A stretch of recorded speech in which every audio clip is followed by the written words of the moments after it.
All right, ladies and gentlemen, I'm your host for today's broadcast, Insane Layer 13, as we're preparing to get underway for the 7th out of 10 races in IFEA's NASCAR season here on Forza Motorsport 8. It's going to be their second race at Daytona. It is the 80-lap night race. And folks, we could have a very interesting performance. I've not broadcasted this season thus far, but I have heard nothing but good news about the racing on track between the drivers throughout all the races this season. I reached out about 40 minutes before the event started, and Maybe Racing was happy enough to have me jump on in and do a little bit of coverage for this event. So that's what we're going to do. We're going to bring you some good old classic NASCAR Daytona action here at Daytona. I'm really looking forward to it. There's a lot of interesting topics to talk about in this event.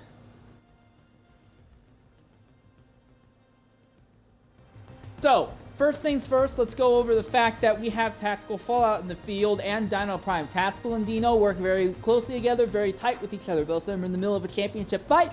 Tac is trying to do something that not very many other people have done. I've had the fortune of doing it, but in a different series. He's trying to sweep Daytona. He won the Daytona 250 race that started the season off. He's now going to try and win the 200-mile race. Had a little bit of an interesting strategy in qualifying. He did not immediately take off after the line. He waited a little bit to try and build some speed up and was nowhere near anyone else. Doesn't really look like it's really turned out great for him, though. He didn't exactly have a fantastic looking start for the event when it comes to his grid spot. That, I believe, is going to go in Niesmorph's favor. Unless I saw wrong, I believe it's going to be Niesmorph who ends up being at the top of the grid in today's event. Real quickly, let's go ahead and look at the drivers in today's event. Not all the paint schemes have loaded. I do apologize for that. The number 70 is being driven by the Packerman 71, a very bright car. I absolutely love the way this looks. It makes me think of Jolly Ranchers. Donald Prime's going to be running in his normal number 77 machine. The Raycon machine, the number 17, is being driven by Pindaz for today in the Mustang. Forza Man R8 is in the number 57 Koizent Toyota. Maybe Racing is in the number 3 Exalta, a very, very cursed Ford. Amish Gaming is going to be one of our Toyota representatives today, along with Fire Guy 44309.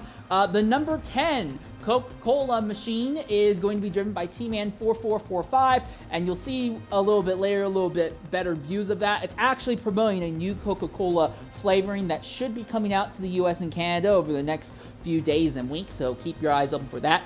GTA Design didn't know if he was even going to show up for today's event. Took a little bit of convincing, but he was able to jump on in, so he'll be representing Ford in today's event. Fraught Meteor 8 is going to be one of our Chevy drivers, and the number 53 is going to be driven by NFL 4812, the driver who won IFEA's Mustang Challenge, a winless champion, but still a champion nonetheless. He won the IFEA Mustang Challenge a little bit more than a month ago. And then you have Tactical Fallout, who is your defending Daytona winner here in this series. The other thing you'll find really interesting, I imagine, is going to be the fact that the speed is not very high on this car. This is Daytona, and they are going to be running restrictor plates, so these are not going to be blitzing 670 horsepower around here. The actual horsepower numbers in today's event are going to be a little bit closer to 550 horses. Could be a very interesting event to watch occur, as it's going to take the drivers a little bit longer to get their cars up to speed. This also means that they're going to be able to go a lot farther on the fuel tank.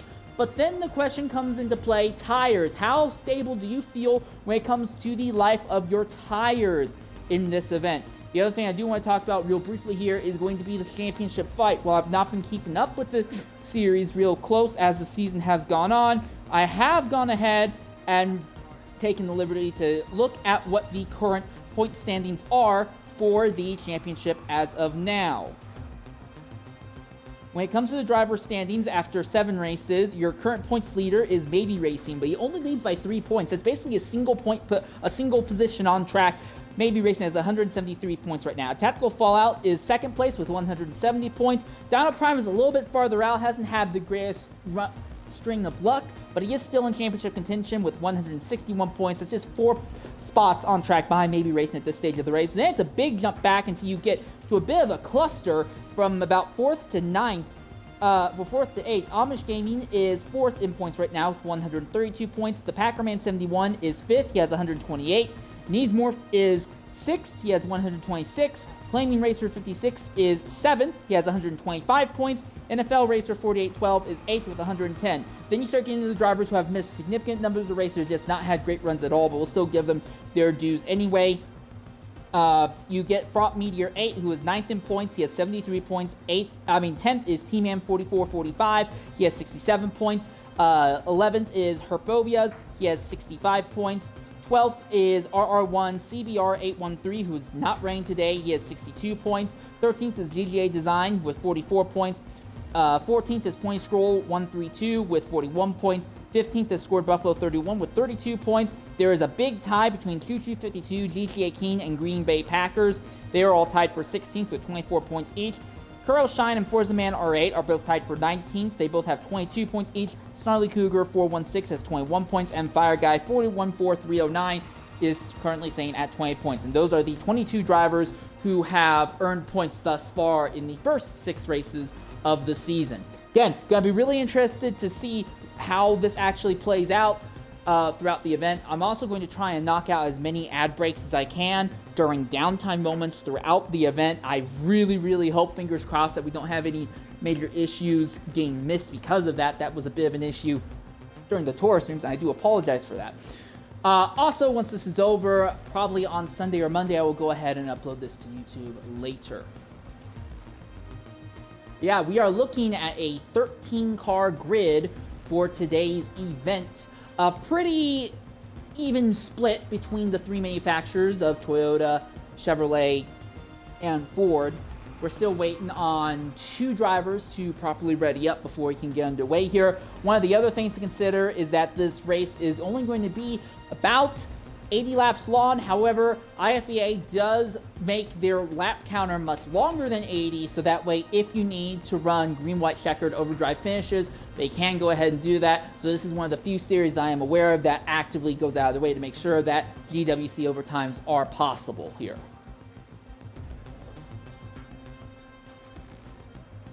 As we stand by and wait to load onto the circuit here, go ahead and get a drink of tea or some popcorn or something, because this could prove to be a very interesting show we have tonight.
All right, welcome back to Daytona as we are finally about to load onto the circuit proper.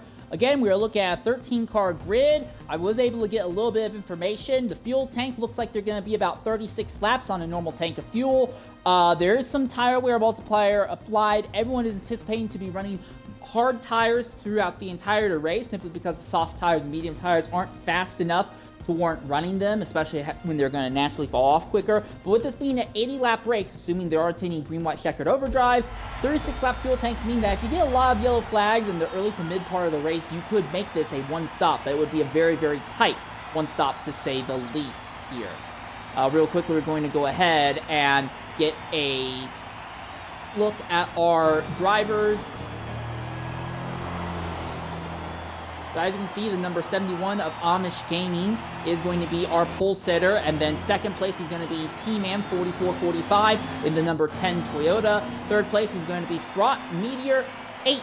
They are going to be holding along in that number A7, and they will be alongside NFL Racer in the number 53. Maybe Racing is going to be starting in 5th in the number 3 Exalta Ford. Along after Maybe is going to be, we don't yet know who's moved yet to fill the spot in. And it looks like it's going to be Tactical Fallout. So Tactical Fallout in that number 4, another kind of curse machine, the number 400 Cars Chevrolet. Then they are going to be alongside, I believe it's going to be Fire Guy. Yes, it is Fire Guy in the number 7 New York Pride Toyota. Then it's going to be Dino Prime in his classic number 77 Camaro. We see him run this scheme or some variant of it in nearly every NASCAR series he runs. Then there's going to be the number 44 driven by GGA Design, the GoPro machine. Then is going to be Packerman in the number 70. He will be starting in 10th. 11th is going to be Pindaz in the number 17 Raycon machine. 12th is going to be Forza Man R8 in the number 57 Cognizant machine. And I'm guessing there may have been something that went wrong with Neesmorph, because Neesmorph rushed out ahead of the field. He is in the number 21 Mac Tonight, a legendary paint for a legendary advertising icon. But Neesmorph, I believe, is going to be rounding out the back of the grid in today's event. So again, this is going to be an 80-lap race, but the ticker up there says 91. There's a 1 extra lap at the very start as everyone gets doubled up, and then you have a 10-lap run, a 10 laps extra at the end if the field needs to do any green-white checkered overdrives. So not the largest NASCAR field, but I've heard nothing but good news about how these cars race, how these drivers race, and from my personal experience, even if the draft has been nerfed a little bit too much with the NASCAR update that came out a few months back, the drafting in this game is absolutely fantastic. You don't have to worry about cars getting spread out into small groups of 2 or 3 like you did in the last game. You can get really spread out, and then the draft can bring the packs back together, which will be very, very interesting to watch as this event goes on. Again, there's a championship fight on the line. This isn't the final race in the championship, but your 3 championship contenders, Maybe Racing, Tactical Fallout, and Dino Prime, all in the eye of the storm in the middle of the field. Amish Gaming, starting at the head of the field alongside T-Man. And 13 drivers overall will be taking the green flag here at Daytona.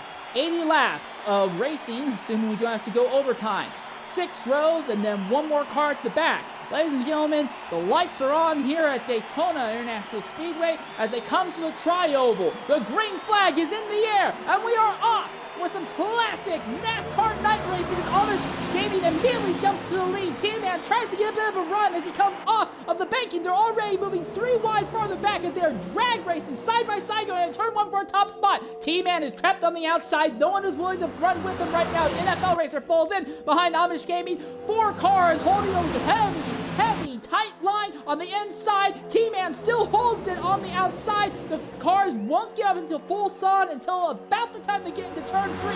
So for right now, T-Man's not doing too bad. He has no drafting up whatsoever. Now there's someone moving up high.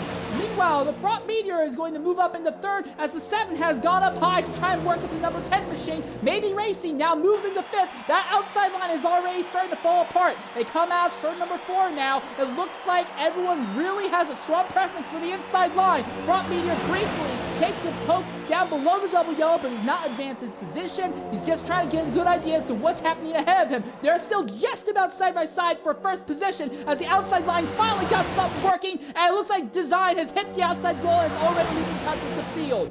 Meanwhile, at the front, Amish Gaming holds the inside line, but T-Man is on the outside. Makes a little bit of contact with the NFL Racer. They're dead heat, second on back, but Amish leads without too much issue. The line on the outside has a big push. They get the nose ahead as they come into turn 3. Side by side all the way through, but T-Man went really high up against the outside wall. Fire Guy followed him. I think Fire Guy may have hit the outside wall. The outside line has lost a lot of its momentum. The inside line has significantly broken up as well.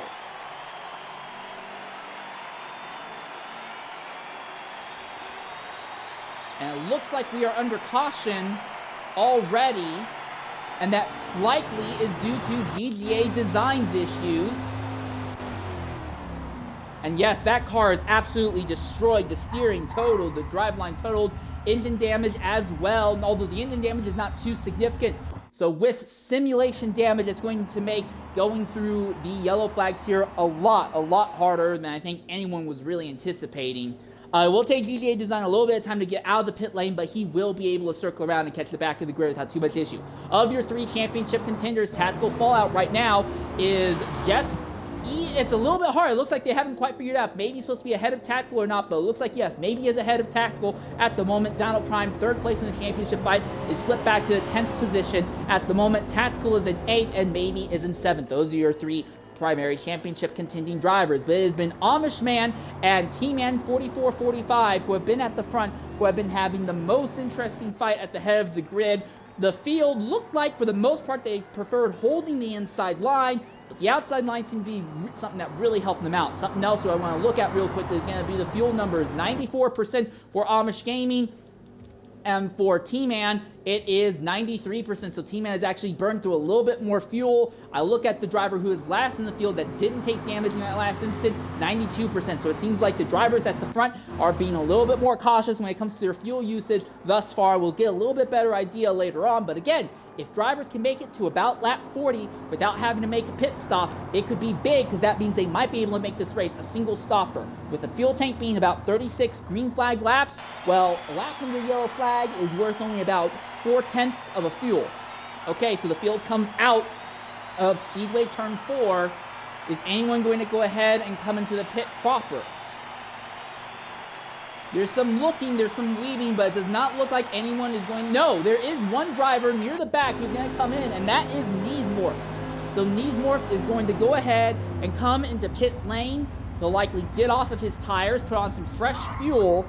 So while this is not a one-stop strategy, he is going to be right up to the back of the grid, and he'll have a little bit more fuel than everyone except the GTA Design. We're already 5 laps in. You do the math, 5 laps plus 36 laps. If we stay green, he should be able to make it to about lap 41 or so. Maybe 42 if he's lucky. The thing is, that would take care of being the first half of this race, but he would still need to find 4 more laps in the second half. For Kneesmorphed, I think he's betting on a lot of yellow in the first half of this race to continue pushing his fuel stop later and later and later. For Kneesmorphed, I think he really needs to be looking at a pit stop strategy of about lap 45.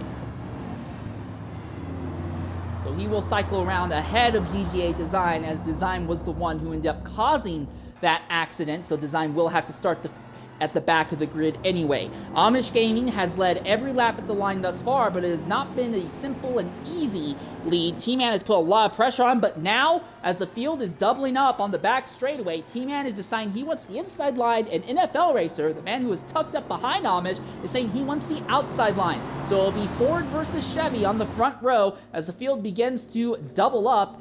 I think this is a choose cone rule variation. I do not think this is a automatic first place inside, second place outside. I think there is a choose cone rule thing here. I may be wrong. If I am wrong, I do apologize for that, but I do think that is the case. So the entire field still all doubled up now. We've only had 1 yellow flag for about 2 laps thus far. You would need roughly 6 to 8 laps of yellow flag in the first half of this race to make your starting fuel tank go to lap 40. For a lot of drivers looking for anywhere from 12 to 18 laps of caution spread out nice throughout the race to make it a single stop affair. Coming to the restart zone, Amish inside, NFL outside, side by side at the line, the green flag is out, and Amish had an absolutely amazing start there. NFL Racer could not make anything of it. The outside line, it's finally getting going, but already Amish and T-Man at the head of the field have already opened up a bit of a gap. There is a big gap between second and third on the inside. NFL cuts down in line. NFL actually goes from second to third because of that really nasty start. He'll fall in line behind T-Man, and now it is that Raycon machine on the outside, trying to make the outside line work. They're briefly 3 wide further back, but it looks like the 7 wants to hold in line side by side. Outside line gets a big run. Here comes Pindaz on the outside, gets the nose ahead just as they get into turn number 3, but he's only got 1 car helping him. There's the number 3 of Maybe Racing, your current championship points leader. Side by side for second as they come out of turn number 4 here. Side by side, jockeying for position. Pindaz got a great run out of turn 4. They're going to be dead even as they come to the line. Something has happened to Forza Man R8 and the Packer Man. They have gone all the way to the back. We have had some sort of accident here, it seems like, at the back of the grid.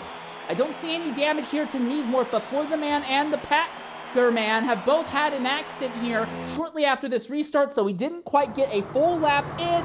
The entire field goes back under yellow flag. We're knock out a commercial break as they get the field re-racked and restacked.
All right, ladies and gentlemen, we want to welcome you back to Daytona here as we are still under the yellow flag for the multi-car accident that involved Forza Man R8, Packer Man 71, and we believe Neesmorph was involved as well, though Neesmorph did not have any damage. Under the yellow flag, NFL Racer, Fraught Meteor 8, and Neesmorph all went ahead and decided to pit. NFL Racer is a very interesting decision because he was as high as 4th position when the yellow flag came out. He had been one of our front runners, so one of our stronger drivers near the head of the field has gone ahead and made their stop. With 8 laps done, the big thing for these 3 drivers is that if we go green to the end here and there aren't any green-white checkered overdrives, these drivers could be in position to only have to make one more stop around lap 44. A 36-lap fuel tank, you do the math. Lap 8 plus 36, that takes you to lap 44, plus 36, that's lap 80. They could make it to the end, assuming that our numbers for fuel length is correct. But at the front, it is still Amish Gaming. He has been the dominant driver throughout the majority of the event.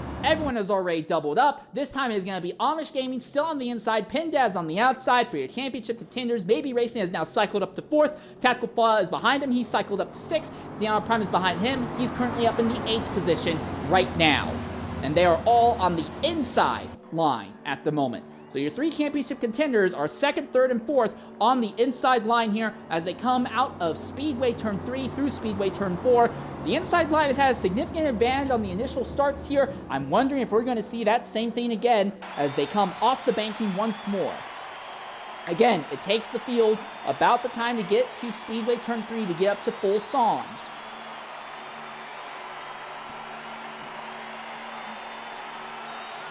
Everyone's tucked up. Coming to the line. Again, the outside line all stacked on top of each other. The inside line didn't have a great time either. Amish gets ahead, but they're 3 wide for position. It looks like they might be trying to hang Pendaz out to dry. Yes, Pendaz is stuck in the middle with no one to go with him. And T-Man is on the outside with the number 7 trying to give him a push. Pendaz with no one helping him. He is trying to hold his own on the inside line. They are 3 wide for a lead here. But now Amish on the inside line gets a great run on the inside, but it's not enough. Pendaz with nobody helping him goes to the top. Now T-Man falls in line behind. They're back to being double wide all the way through the top half of the field. Pendaz has the car 2/3 ahead, but now Amish on the inside will start pulling ahead once more as they get into the banked corners. And Pendaz is not happy to go as close to the outside wall as T-Man is, and that breaks up the flow of the outside line. The top 2 easily pull clear now of Pendaz. Pendaz gets a bit of a run. He's going to pull up alongside what looks like is maybe racing there as Amish continues to lead. But yes, it does seem like you can make the outside work, but you need the outside line to be nice and organized, and they're really having trouble making it work. I am shocked that Pendaz is still holding just about even. all the way around the circuit. He is now pulled up even again with Amish Gaming, and again he's got T-Man behind. T-Man, will he give him a bit of a push? They're almost dead heat. No, it's about a third of a car advantage to Pindas. They're 3 wide farther back once again. Again, the outside line does not work, and already there's an incident. That's T-Man who goes in the outside wall with tactical fallout, and that is the 44 of, I believe, GGA Design, who is involved as well. The outside line just does not seem to have what it takes to get get it working smoothly. The cars can handle it, but the drivers do not seem to be all on the same page. And for T-Man, this is absolutely horrendous. The driver who is up near the front, fighting for lead positions early on, absolutely struggling to actually do anything here. For Tactical Fallout, I think he got incredibly lucky. It does not look like the car has any damage on it. He'll be sent to the back, which does not help him very much, but he has no damage on the car, and that is huge news for him. The other thing, though, is that with all these yellow flags that we are now seeing and T-Man moving very, very slowly on the track, this could end up making sure that everyone who has not pitted or has pitted are going to be good on fuel, because all these yellow flag laps mean that everyone can carry their fuel tank so much longer. You use so much less fuel under the yellow flag. I think we're looking at almost guaranteed one-stop race for everyone, assuming we don't have green-white checkered overdrives. 84.2% for your leader, Amish Gaming, right now. For Pindaz, who is currently lined up in second, 82.1%. For third place, that is maybe racing the number 3 machine, 83.1%. Fourth place, Dino Prime, he is currently sitting with 82.4%. And then you get to Fire Guy, who is running in the 5th position. He has 82.2%. 6th place is NFL Racer, who just stopped under the prior caution flag. He's already at 93%. So he has burned through quite a bit of fuel, but he still has a good about 10% advantage over the rest of the field. So maybe that all these yellow flags are helping, but are they going to help enough? Is this going to be enough to let these drivers who have not already made stops take their fuel tanks all the way out to lap 40? And again, the other big question is that even if you make the first fuel tank go to lap 40, is that going to be enough for you to make it to the end? It's only a 36 laps. If you don't have enough ability to save fuel near the end, you could be really hurting. T-Man is still on pit lane, and I hate to say it, it looks like he is going to go a lap down here at Daytona. That damage to the car is just so significant, so detrimental. He is moving down pit lane. If he can beat the field out, he might be allowed to stay on the lead lap. And yes, he is still ahead of the leader, just barely. But yes, he is ahead of the leader, so he should have the ability to rush around and catch up to the rear of the grid here, and he will stay on the lead lap just barely. That car was absolutely destroyed, but T-Man, a small breath of fresh air for him, as that car is going to stay on the lead lap, and he is going to be very, very relieved at that. We know he's one of the faster drivers. He's one of the few drivers willing to make the outside line work, but he needs to get on the same page with everyone else who's also working the outside line here. Still is about 40% of the way a lap down, but he'll be up to saw. And the only downside is that because he has to run this circuit at full saw, and he is going to burn through some of that very, very precious fuel of his in the process, but he is going to catch the leaders without too much issue. Of that, we have no doubt whatsoever. So, Amish Gaming is your leader. He has led at the line almost every lap. I think there's only been 2 laps he has not led thus far, and those will have gone to Pindaz. But Amish Gaming, who started up front, continues to hold the inside line. It looks like if you want to beat Amish, you're going to have to somehow pry him off that inside line. Yes, these cars are fast enough, and the drivers are good enough to run side by side, but being able to make a complete outside line overtake is proving a lot harder, and we still see quite a few drivers like Maybe Racing, who is now the one on the outside in second. We don't know what Maybe can make happen. If Maybe gets a really good start here, maybe it will be Maybe who goes to the front. I'm saying maybe so many times you won't even know that's an actual legitimate word. So everyone's doubled up. We still have all 13 drivers that we've started with. We've had 4 incidents at this point in the race. So sad to say, we've had more yellow flags and green flags thus far. Yellow flag laps and green flag laps thus far. But we have had some legitimately interesting racing. I'm really interested to see if we can stay clean for a few laps, how the field is going to spread out, then bunch back together. We got a chance to run a Goodies Dash race with a Nissan 370Z several months back, and that was fantastic. with a lot of spreading out and closing back in. I want to see if we can do the same thing here as they come through this restart zone. Amish on the inside, maybe on the outside. Maybe does not have nearly as bad of a start as the drivers before him. There's going to be still almost side by side as they come out of the tri-oval. Green flag is underway once again. Amish and Pindaz hold the inside. Maybe has no one helping him on the outside though. And Dino Prime has moved up into 4th overall, 3rd on the inside line. Maybe on the outside, but he's got a little bit of help. That's NFL racing. He's got a big toe. He's going to give maybe, hopefully, a bit of a push on the outside. 3 cars inside, 2 cars outside, and a whole train of cars behind trying to figure out what lane to want to be in. Looks like the back of the field has already kind of dropped off a bit. Not a great restart by T-Man or ZZA Design this time around.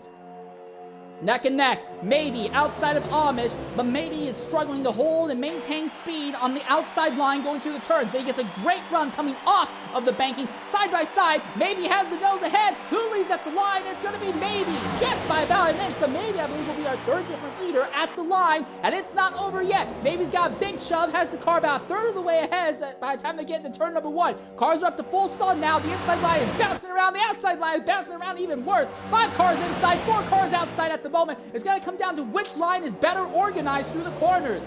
Right now, as they go down the back straightaway, it looks like the outside line is most definitely faster, but the inside line is so much better organized, probably because they have a nice pair of solid yellow lights to help them. But if maybe an NFL can get a good run and carry all 4 of these cars well on the outside, they could make this stick. Oh, and Pindaz briefly looks to the inside of Amish. Amish needs to realize that he does not have a permanent resident help behind him. Side by side at the line. This time it's going to be maybe, and here comes NFL. Goes to the outside. Is he going to try and make it 3 wide? No, but the outside line keeps dicing it up. They're faster. The outside line is definitely faster, as now they have 5 cars outside. 5 cars outside.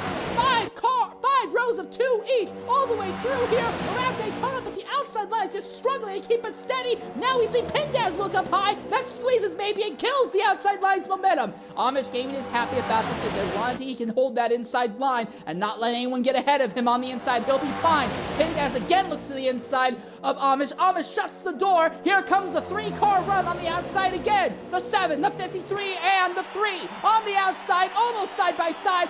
Amish very nearly gets hit by Maybe, who is squirrely coming out of turn number 4. Across the line, this time it is Amish who is leading at the line. This time we see Pindaz looking deep once again, but there's no room and he doesn't have the momentum. Maybe again has the car ahead as they go into Speedway turn 1. Now through turn 2, they're 2 by 2 all behind them, but they can't keep it steady, and that's really hurting the outside line more than the inside line. T-Man and GGA Design run about 2.5 seconds off of the lead. They are not want a piece of whatever's going to happen here. They sense blood in the water, and they do not want any part of it. This does mean, though, that they are gradually losing touch with the top group. This is the longest green flag run we have had thus far, and it has been very intense. Maybe Racing, your points leader, and Amish Gaming, your pole sitter, are holding on neck and neck, keeping the entire field tucked up behind them. It is a battle of inches every time they come to the line. This time, I think just barely Maybe Racing led that lap, but if he did, it would have had to have been by maybe 3/4 of an inch. Into turn number 1. Again, the number 3 machine has about a 1/3 of the car ahead, but he only has 3 cars working with him on the outside. A 4th one a little bit further back in form of tactical fallout. The outside line loses just so much momentum. They need more cars, or they need to just be a little bit smoother, while they need the inside line to lose a little bit of their stability through the corners. Again, Maybe Racing has no problem. He's getting big pushes by NFL Racer, is able to outrun the inside line lead driver of Amish into the corners, but they lose so much time on the outside. Fastest way around the track through the corners is naturally going to be on the inside. Coming out of Speedway turn 4, side by side once again. Amish is going to be just barely ahead at the line this time. Every lap they seem to be swapping who is the driver at the head of this field. Once again, side by side for a top 3 rows. Tactical Fallout is 4th on the outside row, trying to get close in. Now he's really close in. It is 4 cars on the outside. Now it's going to be 4, maybe 5 cars on the outside. No, it says 4 cars outside, 6 cars inside. But 4-car train on the outside is doing a good job holding even with 6-car train on the outside. T-Man and Design have completely fallen off the pace right now, but I think they're on a completely different fuel strategy right now, betting on some yellow late in the event, just trying to save fuel at the moment.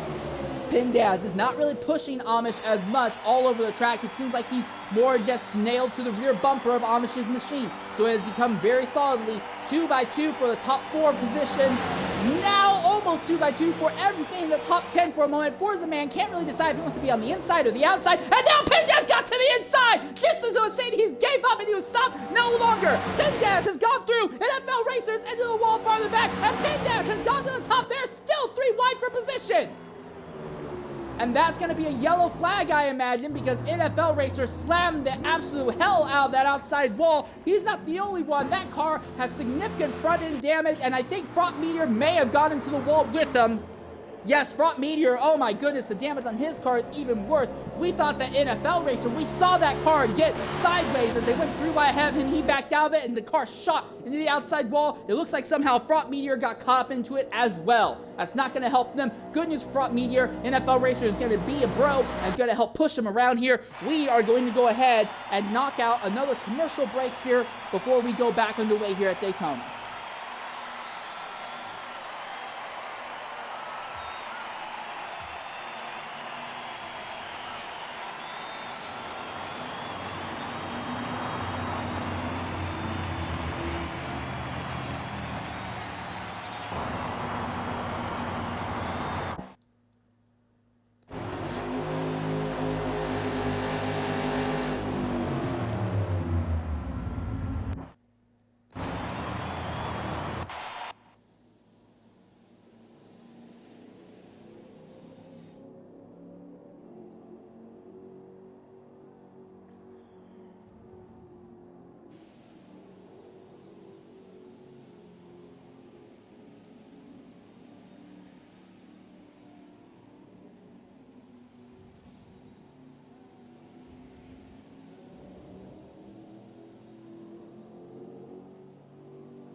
All right, well, welcome back to Daytona, and under the yellow flag, major championship implications. Your championship points leader, Maybe Racing, has dropped out of the event. Coming in the party right now is Maybe Racing. Maybe, if you have the ability, go ahead, include your audio. You were running right there at the front, and now all of a sudden you're out. What took you out there? Just a random disconnection. Don't know what else to do. All right, well, this isn't going to help you a whole lot in the championship. You only were 3 points ahead of second, 12 points ahead of third. 3 races left in the championship. Do you think you can dig yourself out of the hole that would have been formed today? It's pretty close. I mean, I think I could. It is unfortunately a 13th place finish, but it shouldn't be impossible. Nothing is. We'll see where it goes. All right, one more question. We've seen that Amish Gaming at the front has been absolutely dominant, but you took him to task, and so did Pendaz. Pendaz is now going to be one restarting at the head of the field. Do you think that is just Amish Gaming is that good, or do you think restarting in first position on the inside line is just so important? Which one do you think is the big deciding factor here? It's a little bit of both. Amish has definitely been very fast, especially with the Toyotas. They've been very quick at the super speedways. But Amish is really good at holding that line. He's been really consistent and quick. He's been up there really well. Inside line helps definitely being able to control that line. But I don't think it'll be as easy to control it as we get later into the race. We'll see where it goes though. All right, thanks for jumping in, talking with us. If you want to stay in the broadcast booth to the end, I have no issue with that whatsoever. But thanks once again for jumping in and talking with us.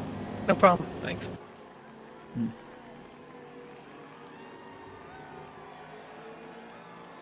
Understood. You have as good of a night as you can. All right, so the field now doubling up into 6 rows of 2 once again. And for Tactical Fallout and Dino Prime, this is big, big news for them. The field hasn't usually been about 13 cars, usually been a little bit closer to 8 to 10 cars for the majority of the season. So maybe finishing dead last in a 13-car field is a lot more devastating for him than it would be if it was just a normal 8 to 10 car field in the series. So that could have some pretty significant championship implications as this goes on. The other thing is that Dino Prime has actually ended up ahead of Tactical Fallout. Tactical was involved in an earlier incident, and now Dino Prime is going to be starting second on the inside line, so a chance for Dino to jump all the way maybe into the points lead if they were to finish where they are now. Everyone's nice and doubled up. Pindaz leads on the inside. Now it is Amish Gaming on the outside. Is Amish just that good, or is it the inside line at the sides? We come to the green flag. Amish cannot get going whatsoever. He falls to third before they even get to the start-finish line. I think that's settled it. It looks like the inside line is just that killer. Pindaz to the top with Dino Prime right behind, and Tactical Fallout, his teammate, falls into third. Amish Gaming has slipped all the way back to the fourth position, and this time it looks like the field is almost single-filed all the way. No, Amish is now going to look to the outside. He wants to try and claw some positions back. He's already got some help. That's T-Man who's tucked up behind. Amish got some big run on the outside. There are 3 wide in the middle of the field. That is the Quentin car trying to go to the extreme inside line, but there's nowhere for him to go. He has to fall back in line. He'll stay back near the rear of the field. Someone's hard into the outside wall farther back, I think, or it looked like they were hard into the outside wall. Hard to tell, but it is Amish Gaming who has gone back into the lead. Just outrun everyone down through turn 3 and shot down and take the lead back. Now T-Man has a run on the outside, but Amish has just been absolutely impossible to beat today, it seems. Side by side as they go into turn 1 this time. The inside line has kind of fallen apart, and Dino Prime now works on the outside along with T-Man and Fire Guy. So it is 3 cars on the outside. Meanwhile, Tactical Fallout moves up into 5th as he holds the inside behind Pindaz, behind Amish. But we know that Pindaz is not happy to just stay in line behind Amish. He looks anywhere he can. He's gotten by Amish once under a longer green flag run. He's going to try to do it again. He looked to the inside, but the door got shut on him as they came into the corner. And that killed the inside line's momentum just a little bit. And that means that T-Man isn't going to lose as much time coming out of Speedway Turn 4. Now down into the trioval once again. It's going to be a dead heat, but it will be Amish who leads at the line just by about a third of a foot this time by as they come into turn 1.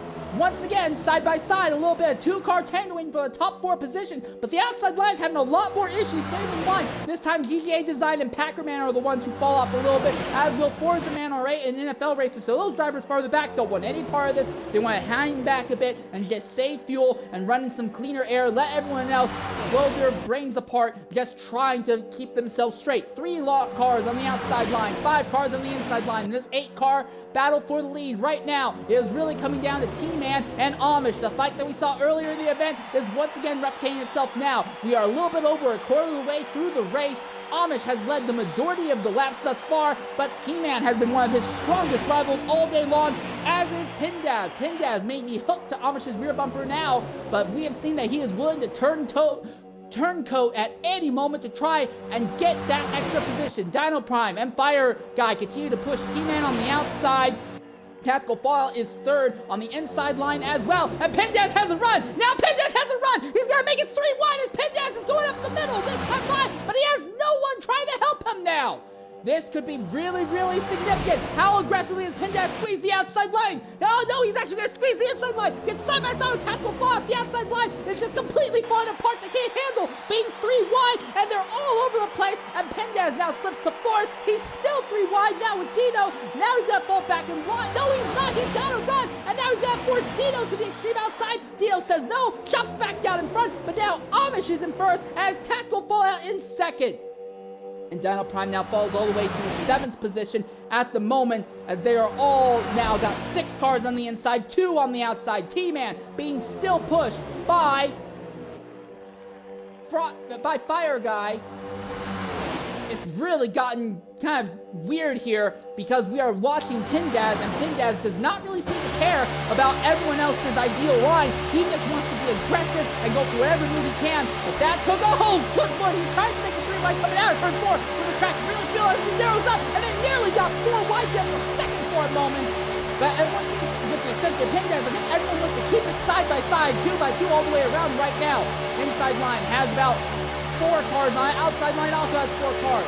As we are right on board Pindaz, who is sucked right in the middle of this mess. Still side by side between Amish and T-Man at the head of this field is NFL Racer, Forza Man R8, GTA Design, and Packerman, who are in the smaller 4-car pack of their own, just trying to keep things clean and save fuel amongst the lot of them. big push by T-Man.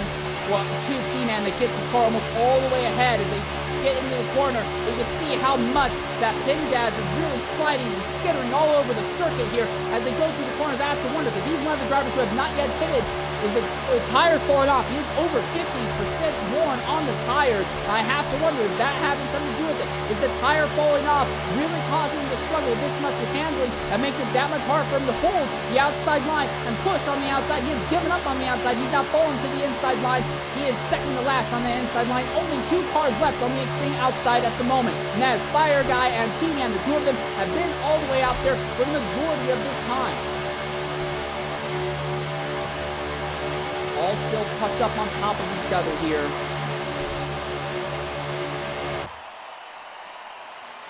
You can see the entire field as they rush now out of the final corner and to the start-finish line. At the line this time, it will be T-Man who leads.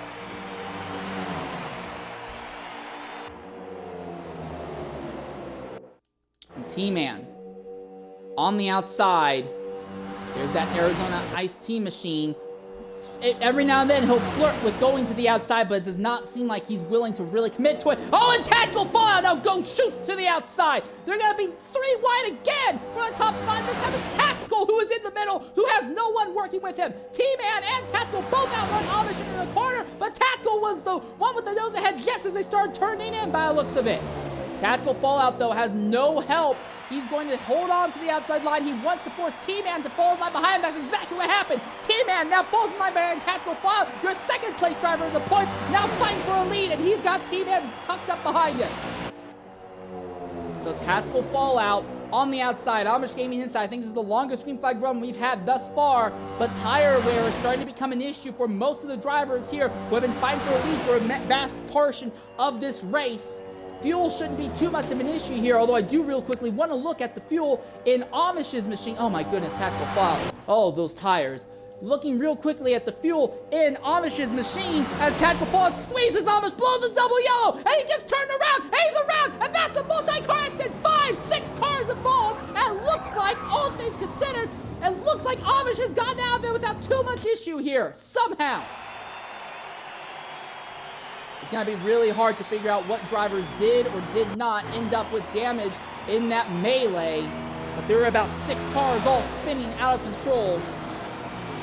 Dino Prime somehow has done a great job saving his tire life thus far. I have to wonder, maybe he's on a harder tire compound compared to most of the rest of the drivers here. Pindaz.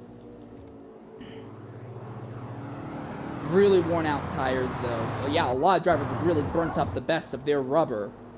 And it's really causing their handling to go away from them. That's Sneeze Morph, who's already made a pit stop at one point earlier today. It looked like it may have only been Fraught Meteor who has any serious damage on his machine. Although Amish has pulled off to the side for of the track right now, and we're not sure why. But you saw it here, folks. They were 3 wide going into turn number 3, and then they singled out as Tactical Fallout muscled his way past T-Man, but he was still side by side with Amish. He had the car about 90% of the way past. He cut down on Amish, thinking that he was clear of Amish. He was not. He made contact with Amish. Amish got pushed below the double yellow line, and then the car shot up sideways into the field. 6 cars involved in that melee, but it looks like a lot of it was just bumps and taps, and really only Fraught Meteor was the only driver to take any significant, serious damage in that melee. Your race leader right now is Tactical Fallout, though. That left rear tire, 63%, and if you want to try and make this a one-stop race, if you're in Tactical shoes, you're going to want to still stay out. No, he's coming in. He's not the only one. T-Man in second position is coming in. So a lot of drivers are coming in. In fact, you have to go all the way down to NFL Racer to find someone who is staying out. He's not the only one, though. It looks like Packerman is going to stay out with NFL here on this restart. So we're going to knock out a commercial break here.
Welcome back to Daytona as the field tucked up 6 rows of 2, and the dominant driver of the day has been cycled out of the top positions in a massive multi-car instant. Most of the field is pitted. NFL Racer and Packerman, though, at the head of the field have not, as they are all doubled up. Who's going to get a better jump as they come to the green flag once again? Packerman holds on to it, but the car slips wide a little bit, and it lets Tactical Fall get to the inside. There's 3 wide already for position, and it is Packerman who's held out on the outside.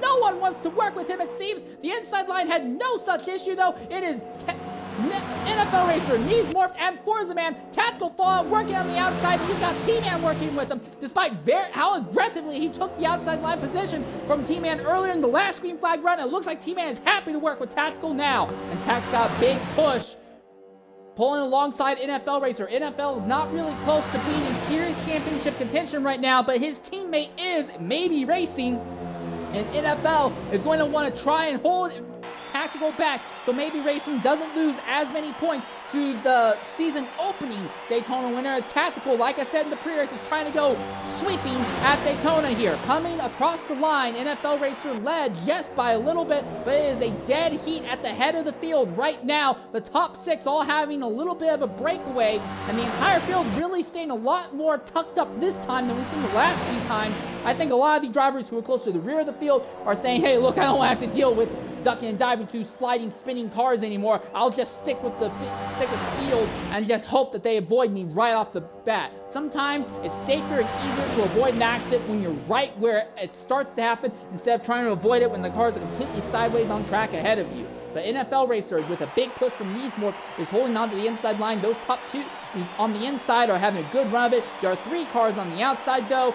That is Tactical, T-Man, and Dino. They are giving the inside line some real trouble. The big thing, though, is Forza Man R8, and that coordinate machine keeps falling off, then coming back, then falling off, and coming back of that inside line. And then behind him is a host of single card packed up cars all behind them. The majority of the field seems to want to just kind of run on the inside line. We just have these handful of drivers, about 3 to 4 drivers throughout the majority of this run, that are committed to making these outside lines work. They really just want to get some extra positions here. Now we see Forza Man get squeezed to the outside line, so now there are 4 cars on the outside, 8 cars on the inside. Coming out of Speedway Turn 4, and once again to the start-finish line. Nose to nose at the line. It will be Tactical Fallout who leads this time. It does seem like the outside line has some incredible straight-line speed, but they just cannot maintain it through the corners. They'll get one driver who's really good, but the pushers behind can't keep it together. Tac needs to get a fantastic push as they come out of the corner here to just absolutely throw him down the front straight without any issue, and that's just not happening. While he does get a great push, the inside line is just as good of a push. Knees Morphed does briefly look to the inside of NFL Racer, but he's not going to commit to it. Now, Tactical earlier was on the outside line and then shot down onto Amish Gaming and spun Amish Gaming out and took out a bunch of cars with them. Now, they were able to get repaired and get going without too much issue, but will Tac end up doing that again? Is Tac going to end up causing another incident, or is he now no, okay, I can't be that aggressive? And if that is the case, does that mean he has the patience now to maybe stay on the outside 10, 11, 12 laps trying to make something work here? Look at Pindaz. Again, he's making it 3 wide. He is so willing to make it 3 wide, even when no one else wants to make it 3 wide with him. The entire field still pretty closely packed up, although the Packer Man in 12th is starting to lose touch with the grid just a tiny bit here. Tactical Fallout gets another huge, humongous push from T-Man, but just not enough to clear NFL. The field all once again side by side for the top 8 positions. The outside line again starts falling off and bleeding off speed. They get a whole lot of it though as they come off of the banking in turn 4, and then they close right back up, sometimes getting them dead even or outright ahead of the inside line. By the time they get to the start finish line, they are absolutely ahead by the time they get into turn 1, but not far enough ahead for Tactical Fallout to go ahead and shop down and take the top position. Now there's only 3 cars on the outside. There is a 4th car a little bit farther back, but he's not really in contention right now. And yes, the Packer man has thoroughly lost the lead pack at this stage of the event. Not yet halfway through the event.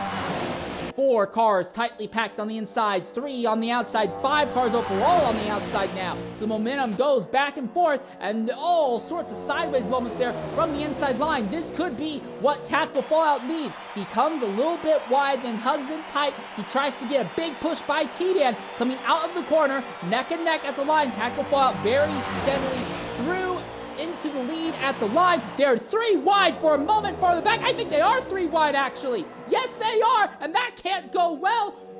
It's getting really tough there. That is Amish, who we are following now on the outside. He is the 5th car on the outside right now, and there's 2 cars in the wall, and there they are. And that is a hard impact on the inside wall by T-Man. An absolutely devastating impact on the inside wall by T-Man and Pindaz. And T-Man's car is absolutely destroyed. Pindaz's car actually doesn't have any damage, so any hits he must have taken must have been very glancing. But Pindaz, while the camera did not catch it, we heard it. Pindaz hit the inside wall like he was Danica Patrick in 2011. It was a devastating inside wall impact. And Tactical Fallout is into the pits as well, so is he running out of fuel? Has he run out of tires? Is there damage on the car that we didn't see? Yes, Tactical Fallout. Well, he didn't go spinning out with the rest of the field. He did take damage, so that's not going to help him out either.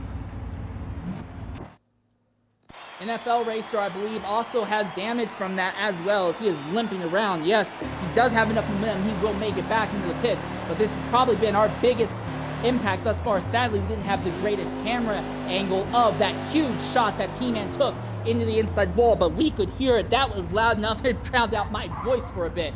However, it does look like everyone will go ahead and circle back into the field. At the head of the field, though, is going to be Neesmorph. And we were focusing on them getting all 3 wide in the middle of the field, but sadly, we didn't really catch what happened to the front. But it looks like NFL Racer got into the outside wall, and then as he bounced off, he took several other cars with him, and there's just nowhere really to go.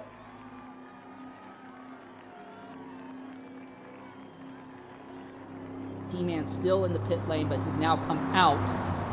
The entire field somehow still staying on the lead lap. I think it's mainly just because the field has not really gotten spread out or split apart at any point, so everyone's just been on top of each other throughout the majority of this event. We should see NFL Racer and T-Man catch the rear of the grid. Now the question is, we are just at the halfway point, lap 40 of 80. Again, assuming no green, white, checkered overdrives. So now the question is, well, what about it? Do we have to worry about drivers making their stop now and then hopefully not having to make another stop again? I look at Dino Prime, who he has been one of the few drivers who have not yet made a stop. He is actually no, he has made a stop. I'm sorry. A lot of drivers did make a stop at earlier pit. And yes, Dino Prime is going to come into the pits. He is going to be joined by Forza Man R8. So Dino goes back-to-back on yellow flag pit stops here. So he is trying to split the race perfectly in half on fuel right now. And I imagine he's trying to do the same with tires. This will cycle Dino and Forza Man into the middle of the field with how many drivers were involved in that last big incident. I don't think those two are going to be at the very back of the grid this time.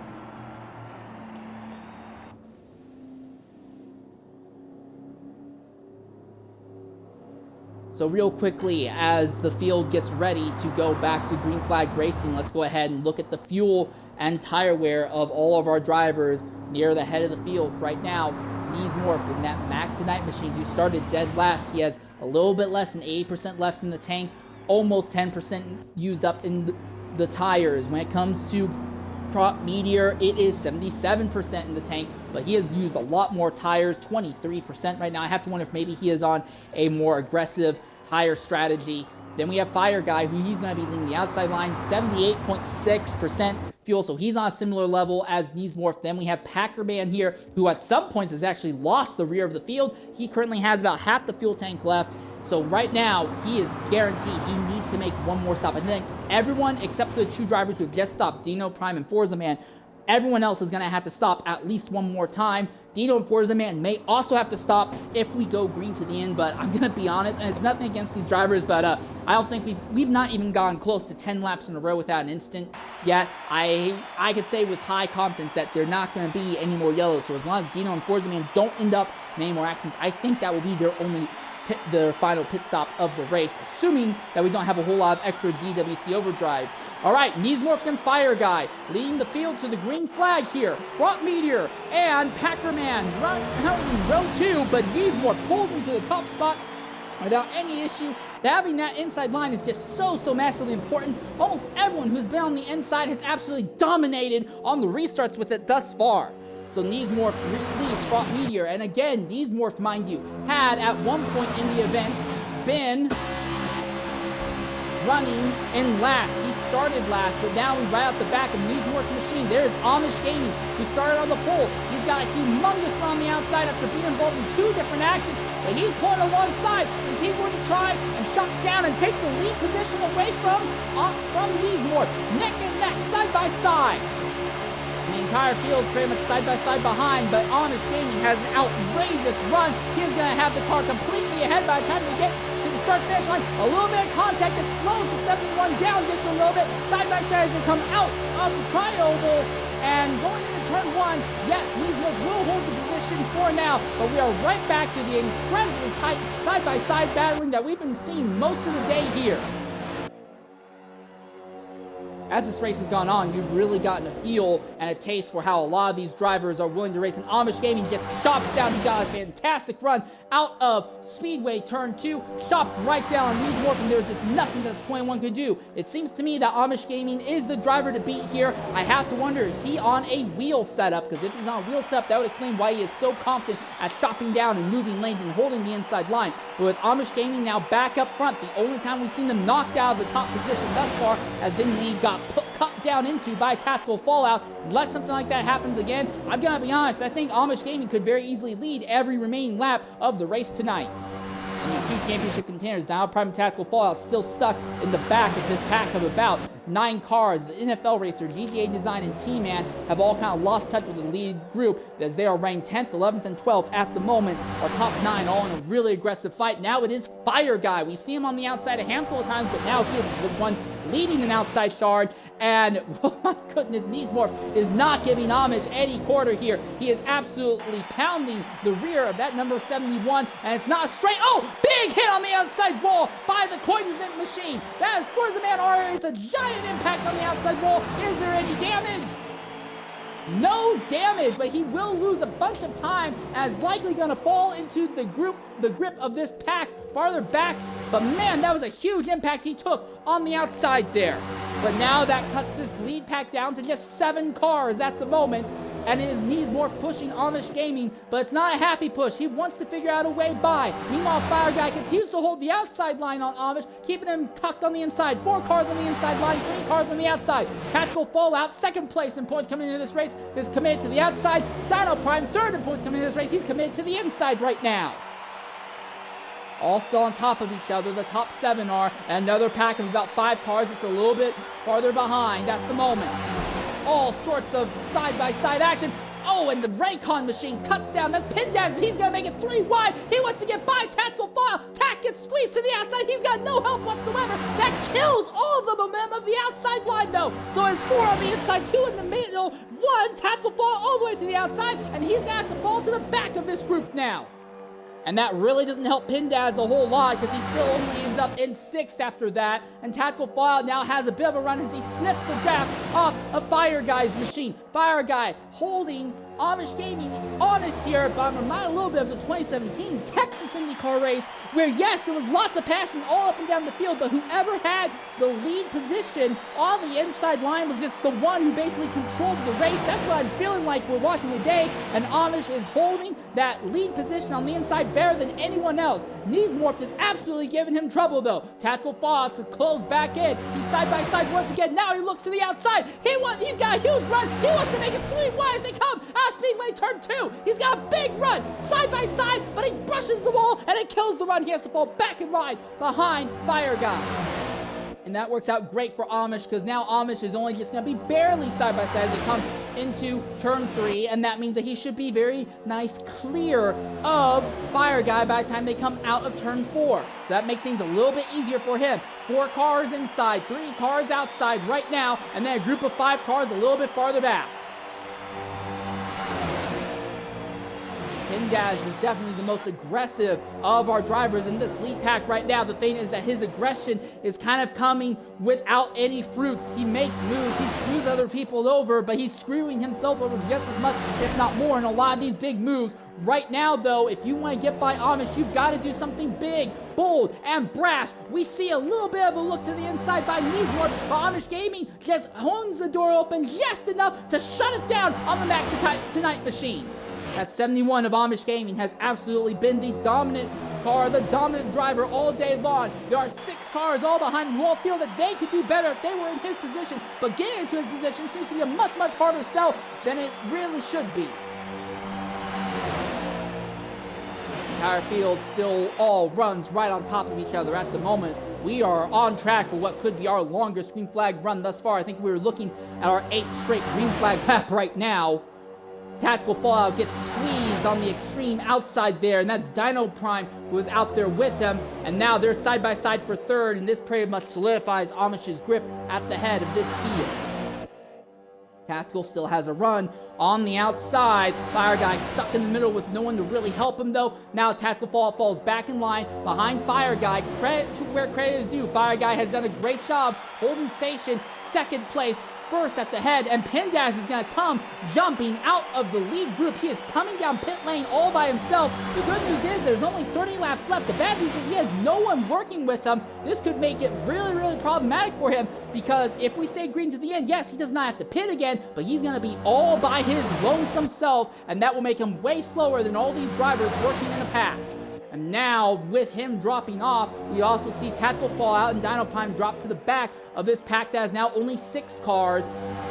3 cars on the inside, and now 3 cars on the outside. But it does not seem like Tactical Fallout or Dino Prime are really comfortable holding in line behind Fire Guy on that extreme outside line. And then you still have that group from about 7th to 12th, and they're also starting to split up into 2 packs of 3 cars. They're all trying to go, and there's an accident! That's Tactical Fallout around! That's Dino Prime around! That's Cognizant around! A bunch of different cars involved in that multi-car accident, and for Pindaz, this could be some of the best news he's had all day long. Fantastic, fantastic racing ends up in a problem, and Dino Prime, who was betting on not needing another yellow flag to the end, now heavily damaged at the head of the car. So many cars destroyed there. Farther up the grid, we also have our 4th place driver damaged, our 5th place driver damaged. Packerman, he's got out of it okay somehow. 7th place, Tactical Fallout, he's damaged, I believe. Oh my goodness, yes, is he ever damaged? GGA Design, who was in the 44. That car is running so slow, I have to wonder if he's gotten some significant engine damage. And Pindaz, who pitted just about a lap before this happened, is going to be singing absolute songs and hymns of joy right now. NFL Racer, Forza, R8, and Fire Guy all have to go backwards on track just to get into the pit lane because the damage to their cars were so extreme.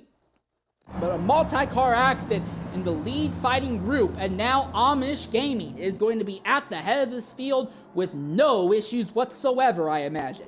The question though, do you pit? Fuel tank's only about 36 laps long. Do you go ahead and knock out a pit stop or not? Because if you knock out a pit stop now, you will not have to worry about fuel unless we get a bunch of green-white checkers at the very end of this race, and even then, I think you could still make it on fuel. After we see who does or doesn't come in the pit lane, I'll knock out an ad break, and hopefully that will be our last ad break for the rest of this race's running.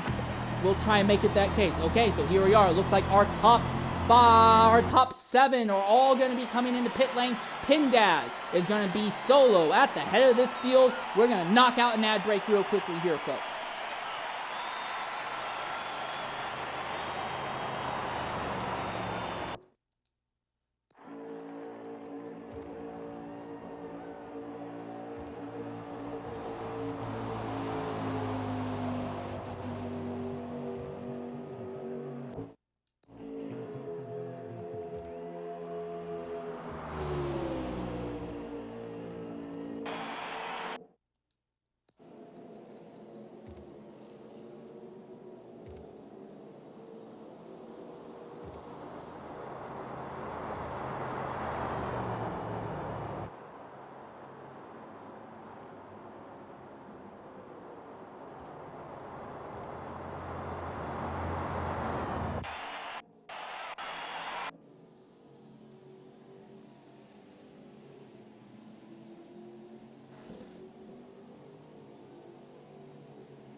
Well, welcome back to Daytona. We could be looking at some interesting shenanigans here, as most of the field pitted. But Pindaz, who pitted 1 lap before that multi-car accident occurred, he cycled back to the lead of this race, and he's going to be starting at the head of the field. Amish Gaming pitted, and he only put 90% in the tank instead of a full solid 100. So with only 90% in the tank, Amish had a shorter pit stop, which guaranteed that he would be the first one to get out of this pit box. However, that means that he may be a little bit tighter on fuel than what we think. It might, I'm not saying that he's not going to make it, but he might be a little bit tighter than where he wants to be here. Seems to be a little bit of a confusion here with some drivers. What has happened here? Oh, and under the yellow flag, something has happened to T-Man, and T-Man's car has been completely destroyed under the yellow flag. I am not sure what happened here, ladies and gentlemen, but his car is absolutely totaled, as if he got hooked and got knocked in the outside wall head on. But this is going to significantly extend this yellow flag section. No, we are under the red flag now. So we are now going under a red flag period after that.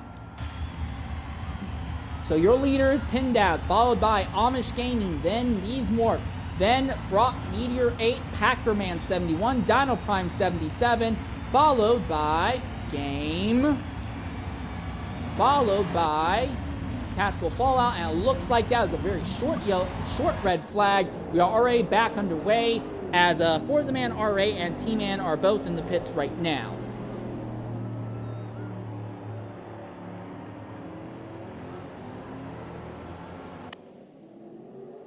So, an accident under the yellow flag, and that will extend this yellow flag a few extra laps, which would be great news for the likes of Pindaz and Amish.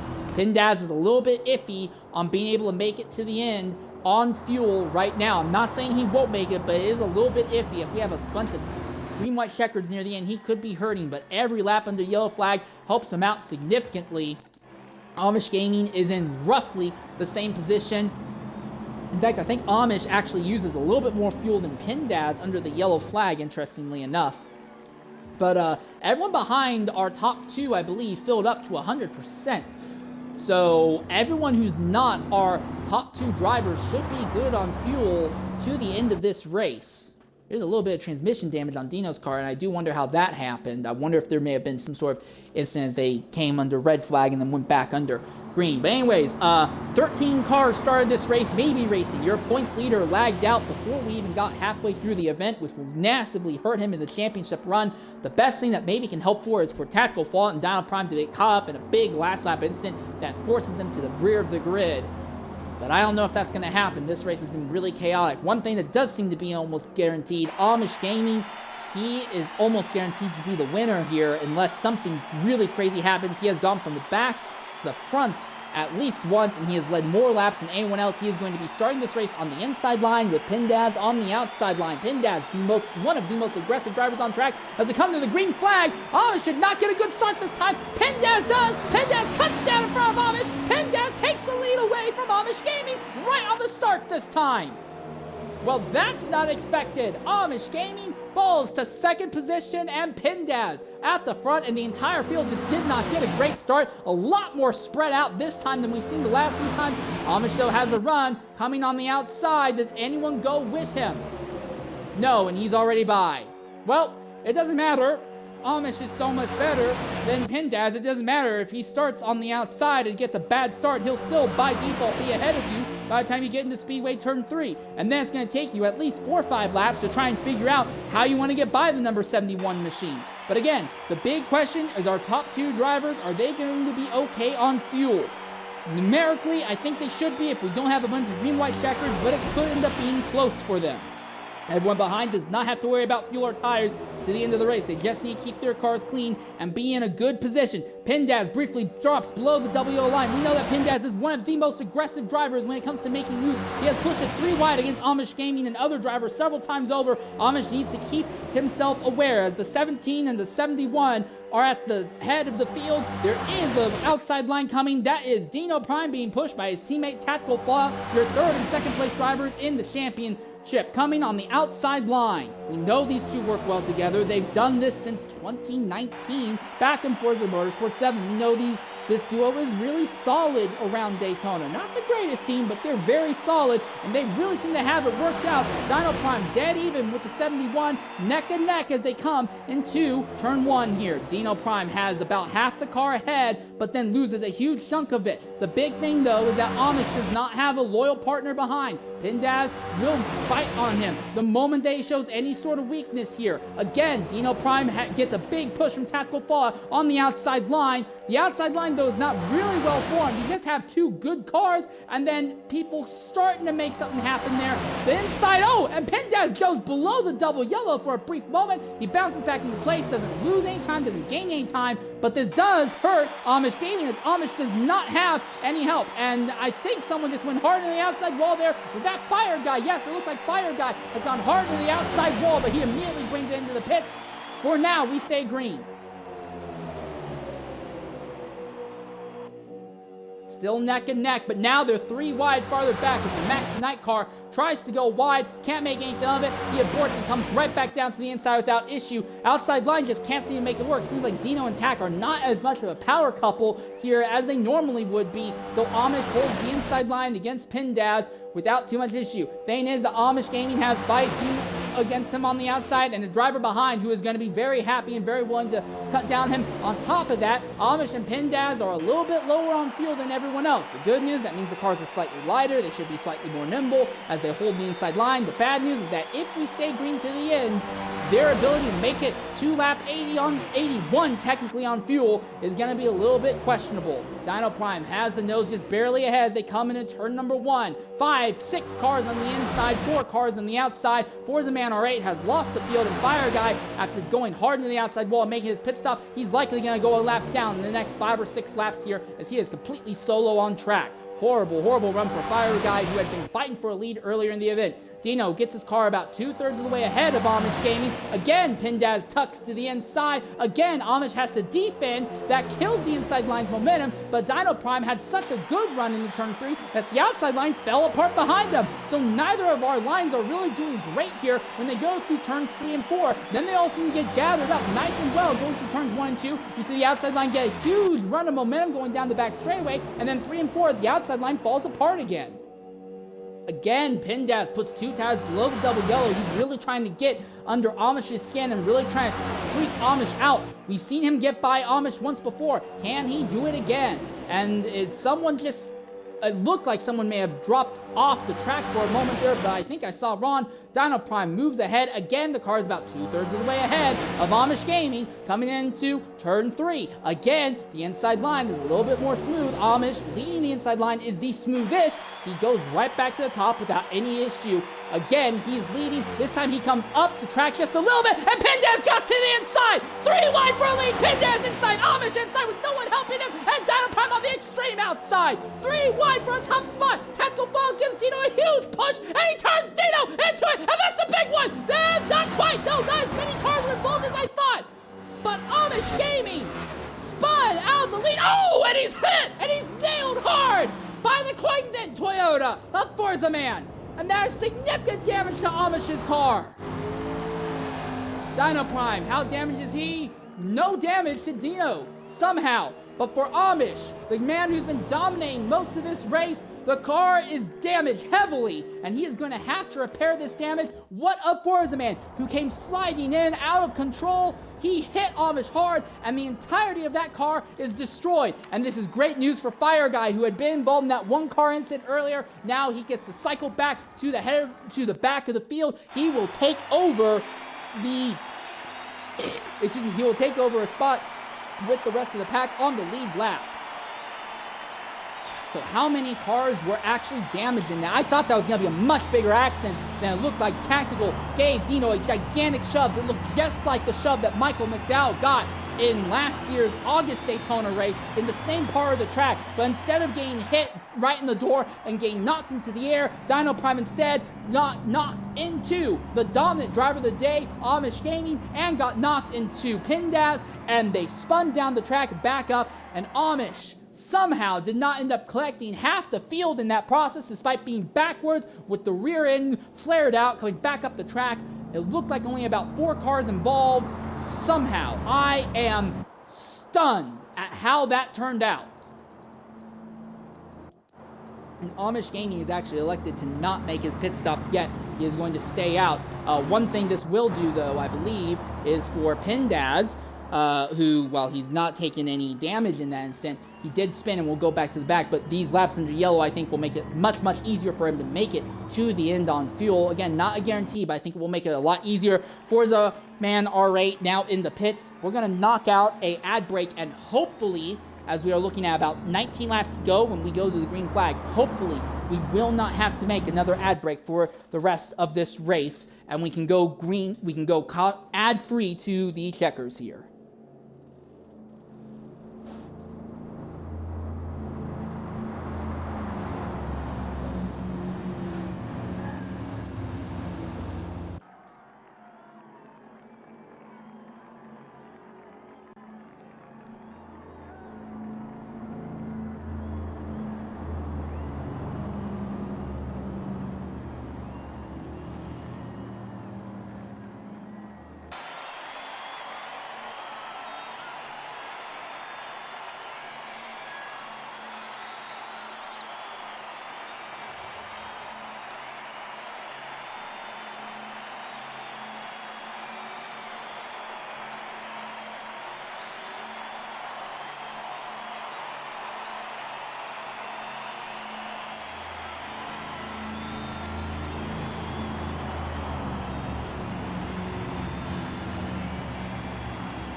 Green with 18 to go. 18 times 3.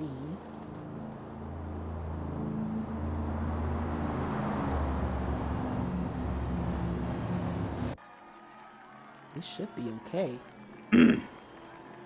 If they only use 3% of their fuel tank per lap, they'll only go through about 54%. Because we're only going to be going for 18 more laps Now if we start getting green... Yeah, all right, welcome back to Daytona. I was just doing some real quick math for Amish Gaming, who after pitting did not put any more fuel in his car, and Pendaz.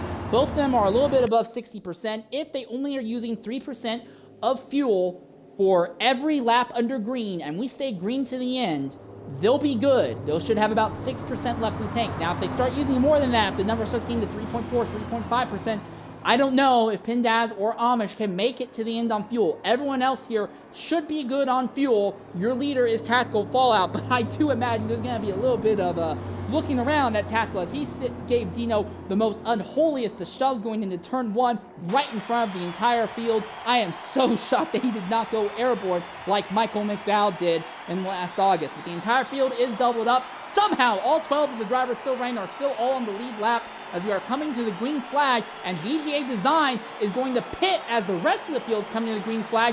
I don't know what's going on here, but we are underway apparently, and there are only 3 cars lined up on the outside this time. Yeah, this is a weird spread out restart, but that's great news for Tactical Fallout because he now gets to hold the inside line and he's not seriously challenged.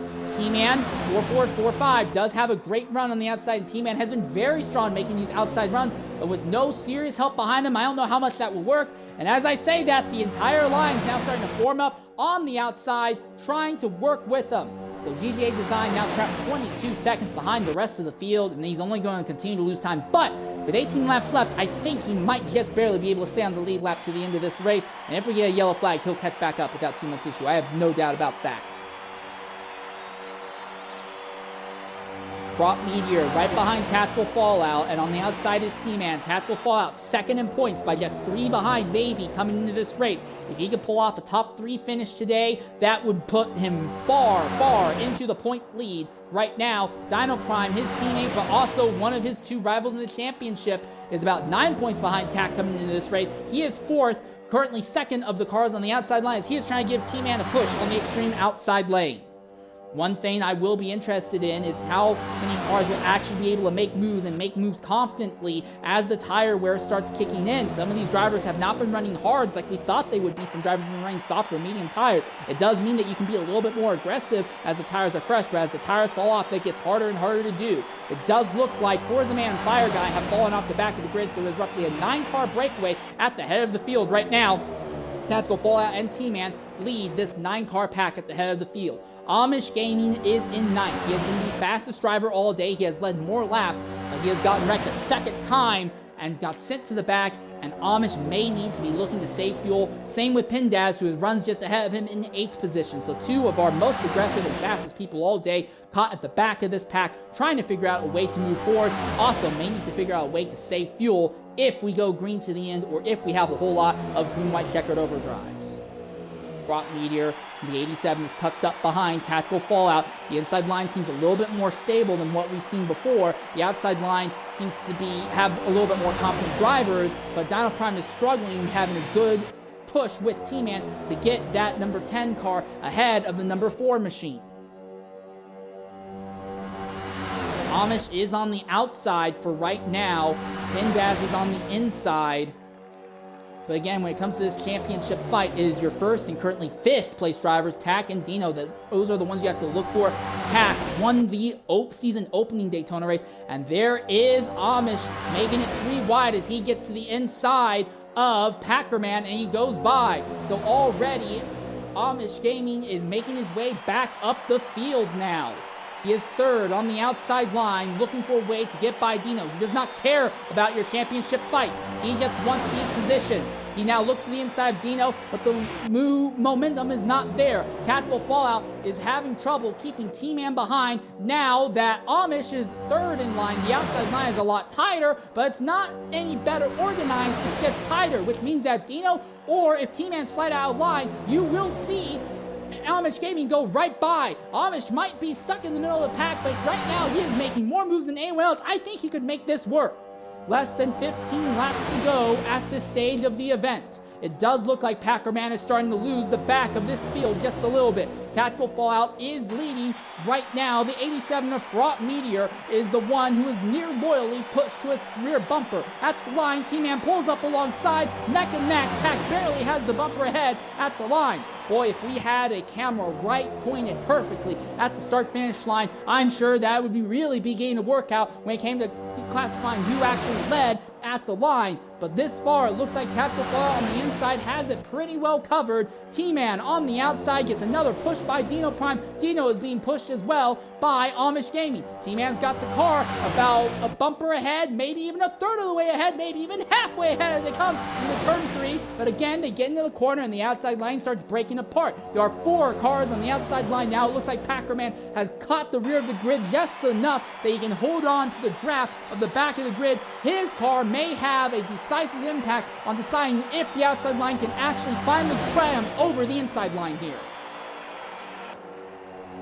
Pindaz seems to just be running in tow in 8th, not really doing anything aggressive. The inside 5 cars seem to be really content with where they are right now. It's the outside 4 cars that are really swirling around, trying to make something happen here. Dino Prime gives T-Man another big push on the outside, trying to push him by.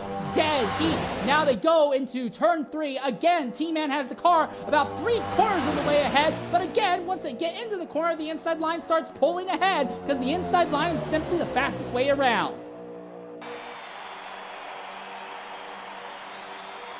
Pack of about 9 cars, all still on top of each other. Fire Guy and Forza Man running 10th and 11th, a little ways back. If we stay green to the end, they're not going to be in a position to win unless everyone in this lead pack has a big accident in the last few laps.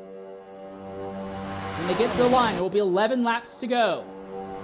That's lap 81. The end of lap 81 is what will determine the victory of this race if we don't have to go to overtimes. Tactical Fallout now defending the outside line, now defending the inside line. The outside line has a great run, and they're 3 wide behind. This might not be very good. The inside line is completely falling apart, and the 71 is around again, and hard into the wall. The rear end of the 71 caught air there, but the roof flaps came up and brought the car back down to all 4s. But again, Pindaz involved in another accident, and he has to be absolutely fuming. The car is absolutely destroyed all around now. We are under the yellow flag once more with 11 laps to go here. Amish Gaming also comes in. So Pindaz and Amish Gaming both have to pit. And again, I think they're going to be good on fuel though now. I think the 2 of them held back in the back of the field long enough. They should be good to the end with 45% left in the tank, and we'll be going green with about 9 or 10 laps to go, somewhere around there. They should be good as long as they're not burning out something like 4% of fuel a lap. They should be fine on fuel. Now, if we start getting into a lot of green, white, checkered overdrives, that might be a little bit more iffy. But I do think now everyone should have the fuel to make it to the end. GTA Design coming up to the field as well. Maybe he got involved and I missed it, and I do apologize, but that was a heck of a hit by Amish Gaming as he got turned into he got a little sideways through turn 4, got turned in the outside wall, got hit from behind by, I believe it was Pindaz. The rear end spun around and lifted the back of the car into the air at about a 12 to 13 degree angle before setting down. I'm reminded a little bit of Denny Hamlin's crash in the July Daytona night race in 2013 here that he had late in the event, which was relatively similar, although Denny had bled off a little bit more speed before getting hit. But yeah, that was one heck of an impact that we saw him take there.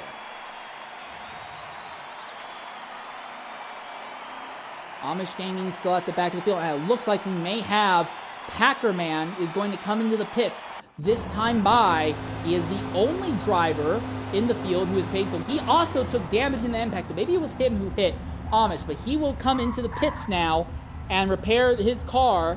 I imagine he's also going to put some fresh tires on as well.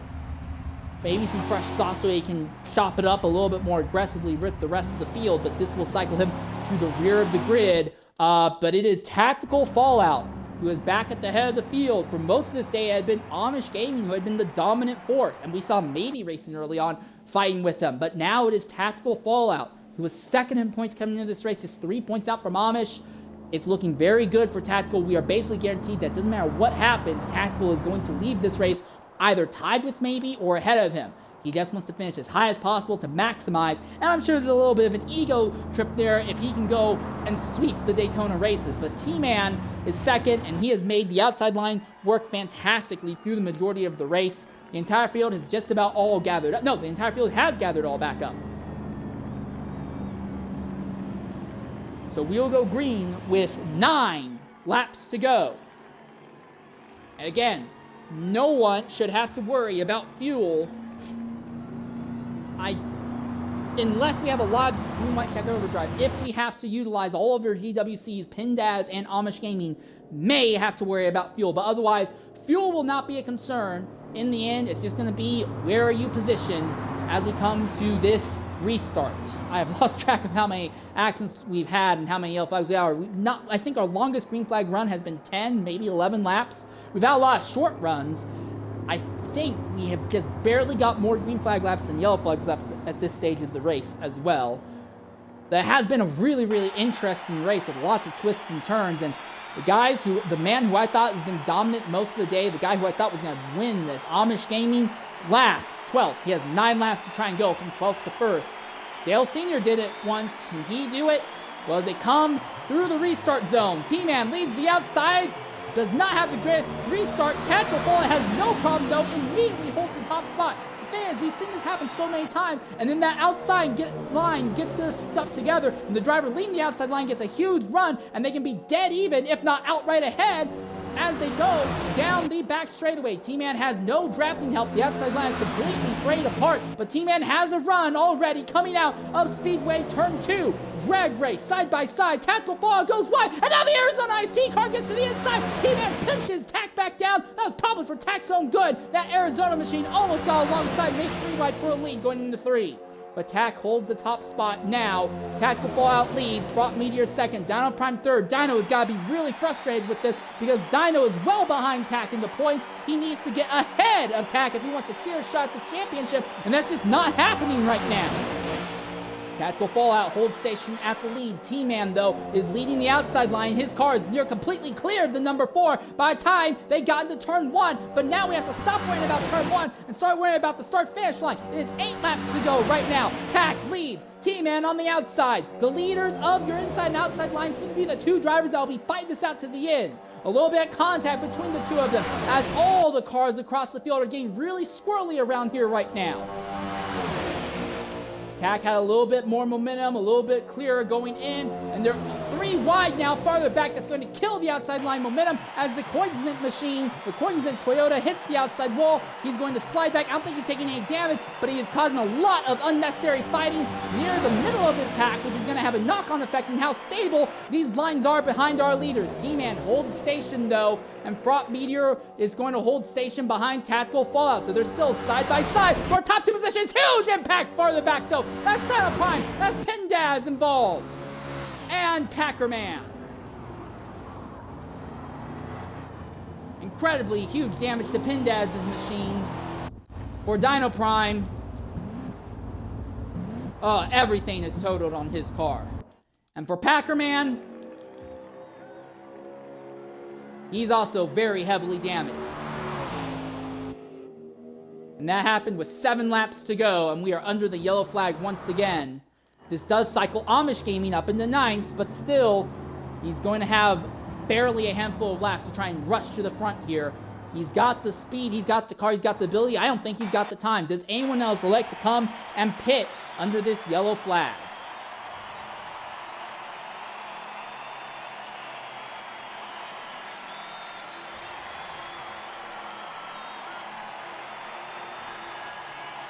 I don't see any takers, although obviously Pindaz will have to come into pit lane just to repair the damage to his machine. And we will see Dino once he finally gets back around to the front straightaway. We know that Dino's going to also have to pit just to repair the damage to his car.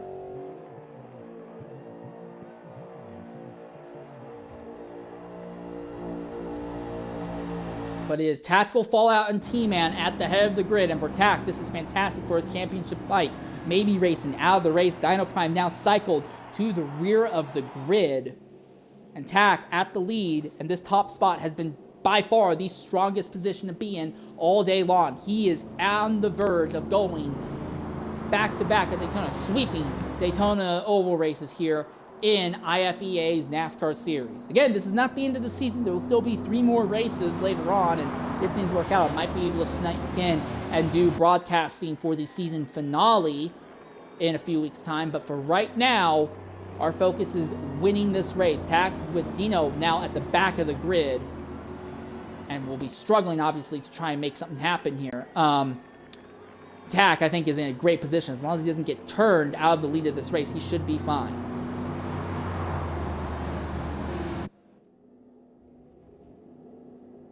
So we've not doubled up yet, so I'm guessing we're going to have to wait another lap before we get underway proper here. Pindaz has fresh tires, but has not put any more fuel in. But again, even if we used all of our GWCs, I think we're good on fuel for Pindaz and Amish Gaming because we've run so many extra laps under the yellow here. Although Amish still has not yet pitted to repair the damage to his car. So that's an interesting development. Right now, we're looking at going green with 4 laps to go. Oh, and Front Meteor is jumping out of a top 3 position to pit. Oh, his tires are burning up. That right rear is at 53%, so he wants to get onto some fresh rubber then. No, he did not. He pitted for fuel and not tires. Why would he not put tires on? All right, well, either way, that is that's an interesting development, to say the least. Amish Gaming.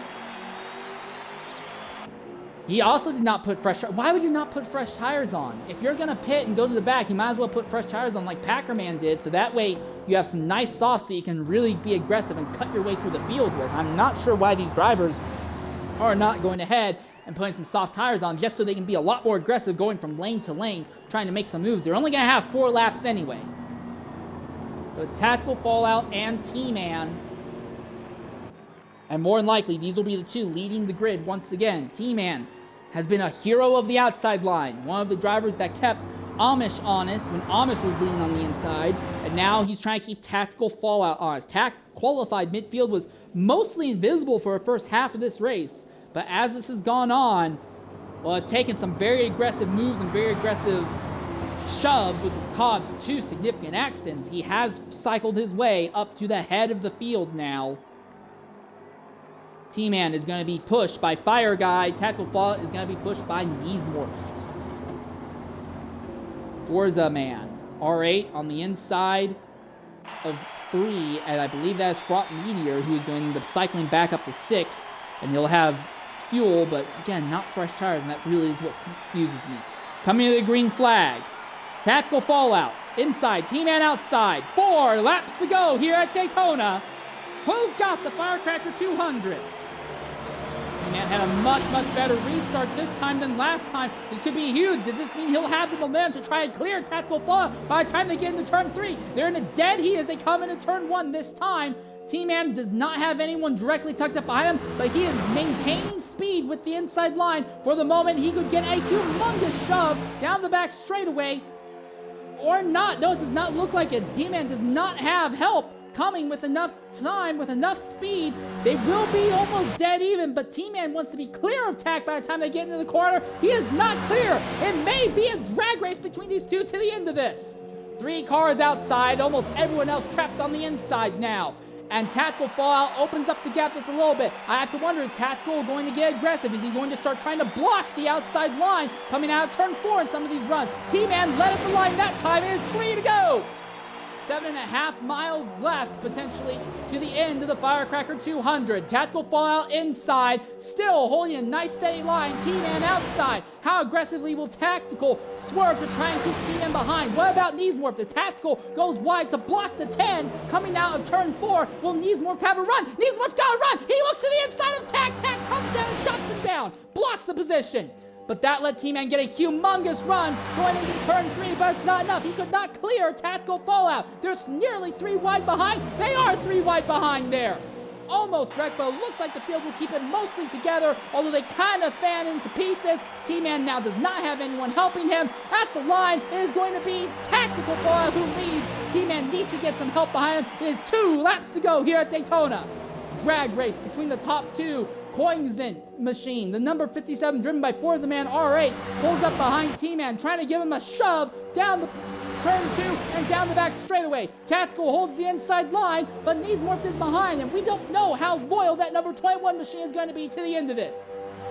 Drag racing neck and neck. T-Man gets the car about 2/3 of the way ahead of Tactical Fallout, but again, the moment they start entering the corner, the advantage starts going to the inside line. T-Man has the 57 tucked up behind, could give him a big push, but he's not close enough to get around Tactical Fallout this time. Coming down, white flag, this final lap now. The next flag will end the race. Tactical Fallout holds the inside. T-Man on the outside. There's 3 wide farther back, trying desperately to make moves. There's a field of cars, but it's all going to come down to the top 4 drivers, I think. Who in that second row is better at pushing and who is more loyal? T-Man has a run on the outside. Tactical Fallout has to defend the inside. Neesmorph is all over the place as they are side by side for a top position. There's 3 wide for spots behind. Amish has a run. 3 wide. Amish out of nowhere is going to come around the outside and they get 3 wide for position.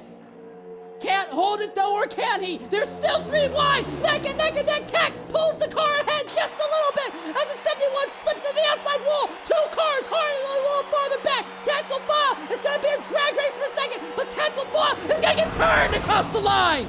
Tactical Fallout is turned across the line by NFL Racer, but there is no doubt about it. That was the win by Tactical Fallout as NFL Racer got to his inside and hooked him, and Tactical Fallout takes the victory of the race sideways across the line. Wow! I cannot believe what just happened. And that is going to make it really, really hard to figure out who was actually in the top 5 positions as they crossed the line. But that is race over. That will be the end of the race. We know Tactical Fallout won that, but that fight from second on back between the likes of NFL Racer and Amish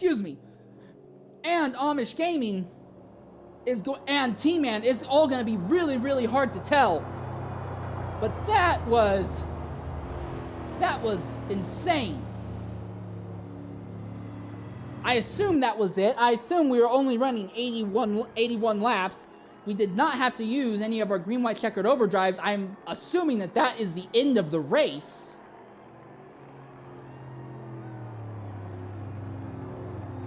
We know Tactical Fallout was first as they came across the line, although he was completely sideways. But ordering the grid from second on back is going to be hell, I imagine, for the officials. Maybe Racing is still in the lobby and in the voice chat and will be able to help a bit. And then NFL Racer he was either second or third. He did get to the inside, and Tactical kind of cut down in front of him, and it spun Tac, but NFL Racer is either going to be second or third, but every position behind the top spot is going to be almost completely random, it will feel like, from our perspective. And T-Man, who is currently stuck in turn 1 with a completely totaled car, is not able to move at the moment. And Fraught Meteor slowly limping around with a completely destroyed car. Tactical Fallout, his car, while it's not completely destroyed, it is very, very badly damaged. He's got that special 1995 Bristol Night Race victory lane car. But yeah, this is going to take a long time to order. So we're going to knock out an ad break as they try to figure out who actually won that race. I believe it was Tactical, and then who finished second on down the grid.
All right, welcome back to Daytona.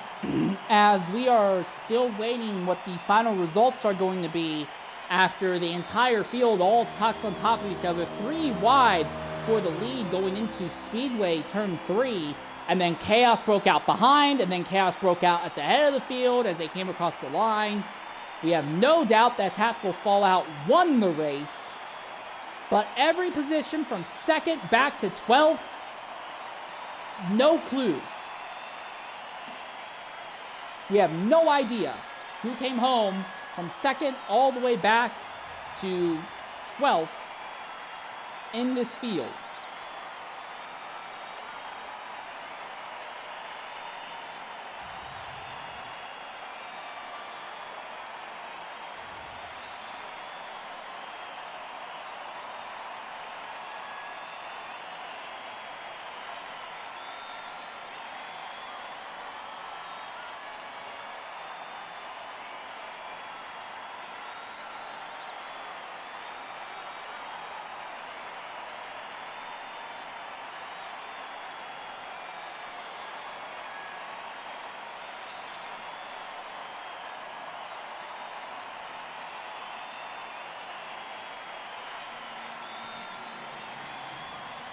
All right, we will go ahead and reach out to our basically confirmed race winner, Tactical Fallout here. But past that, we're not really sure who else we're going to be. We're going to try and talk with at least our top 3 finishers, if not our top 5. But it's going to be really, really wacky trying to figure everything out to the end here. Excuse me.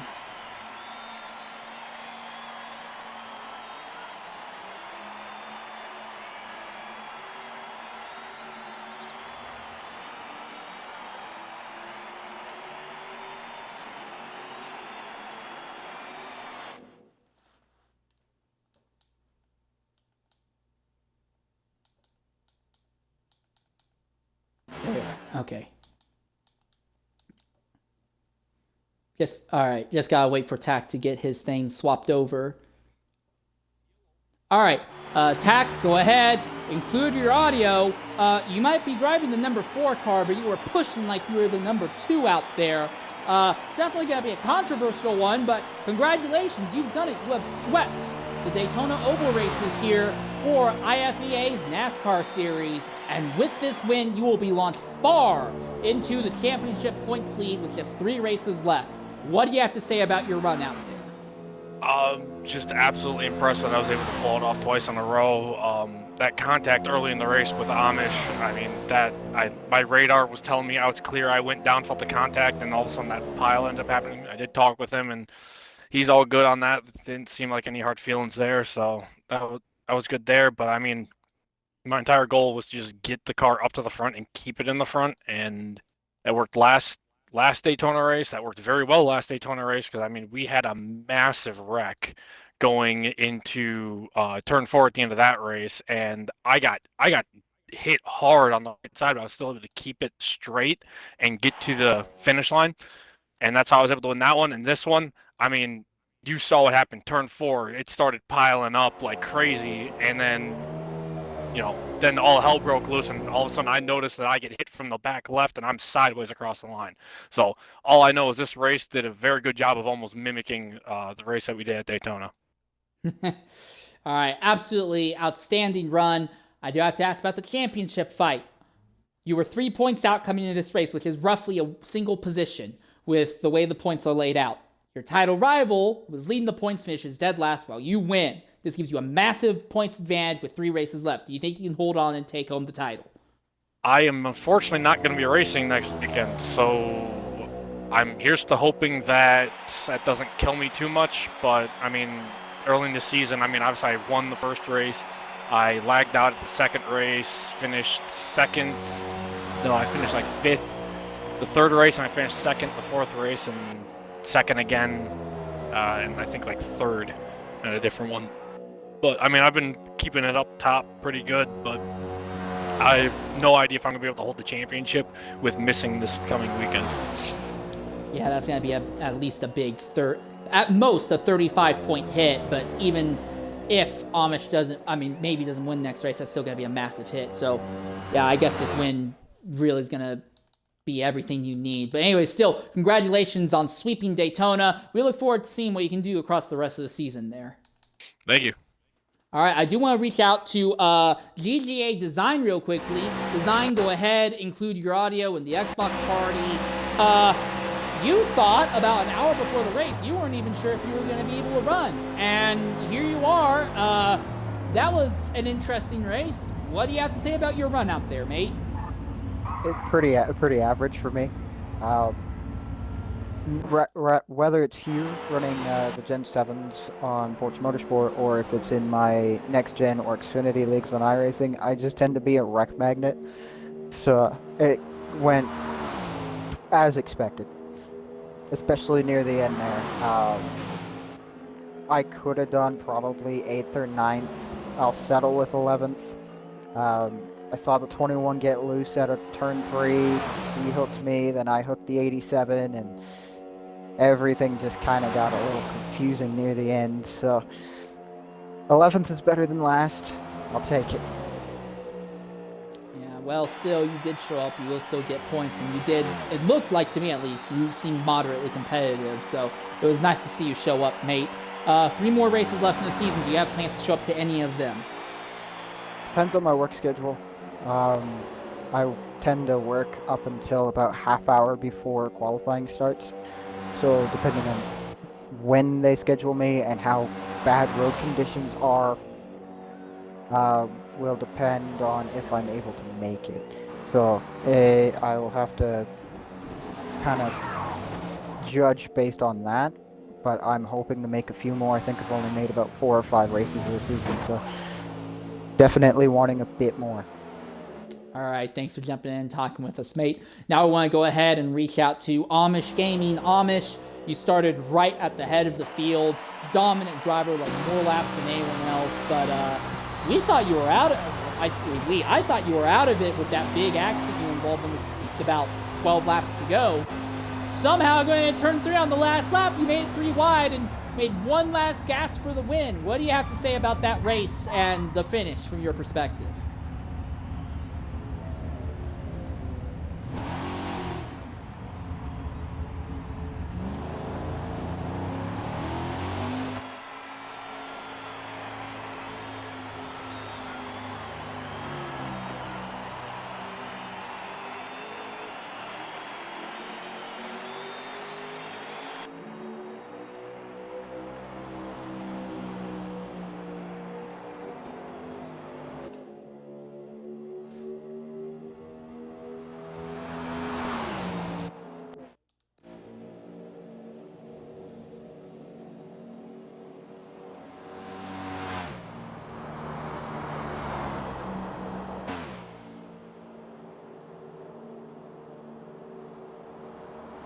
That was an incredible fight, mate, that you made it up. I'm just saying, like, yes, lots of different people. It is Daytona. You say that almost anyone can win, but man, I won't lie. About halfway through, I was thinking to myself, man, if Amish doesn't win this race, there would have to be something outrageous to keep him out of it. You seem to be the only person who was able to make moves from the back to the front without too much issue. It wasn't easy, obviously, but you seem to be much, much more confident cutting through the field than anyone else. I do have to ask, are you running on a wheel and pedal setup? Is that what your secret was?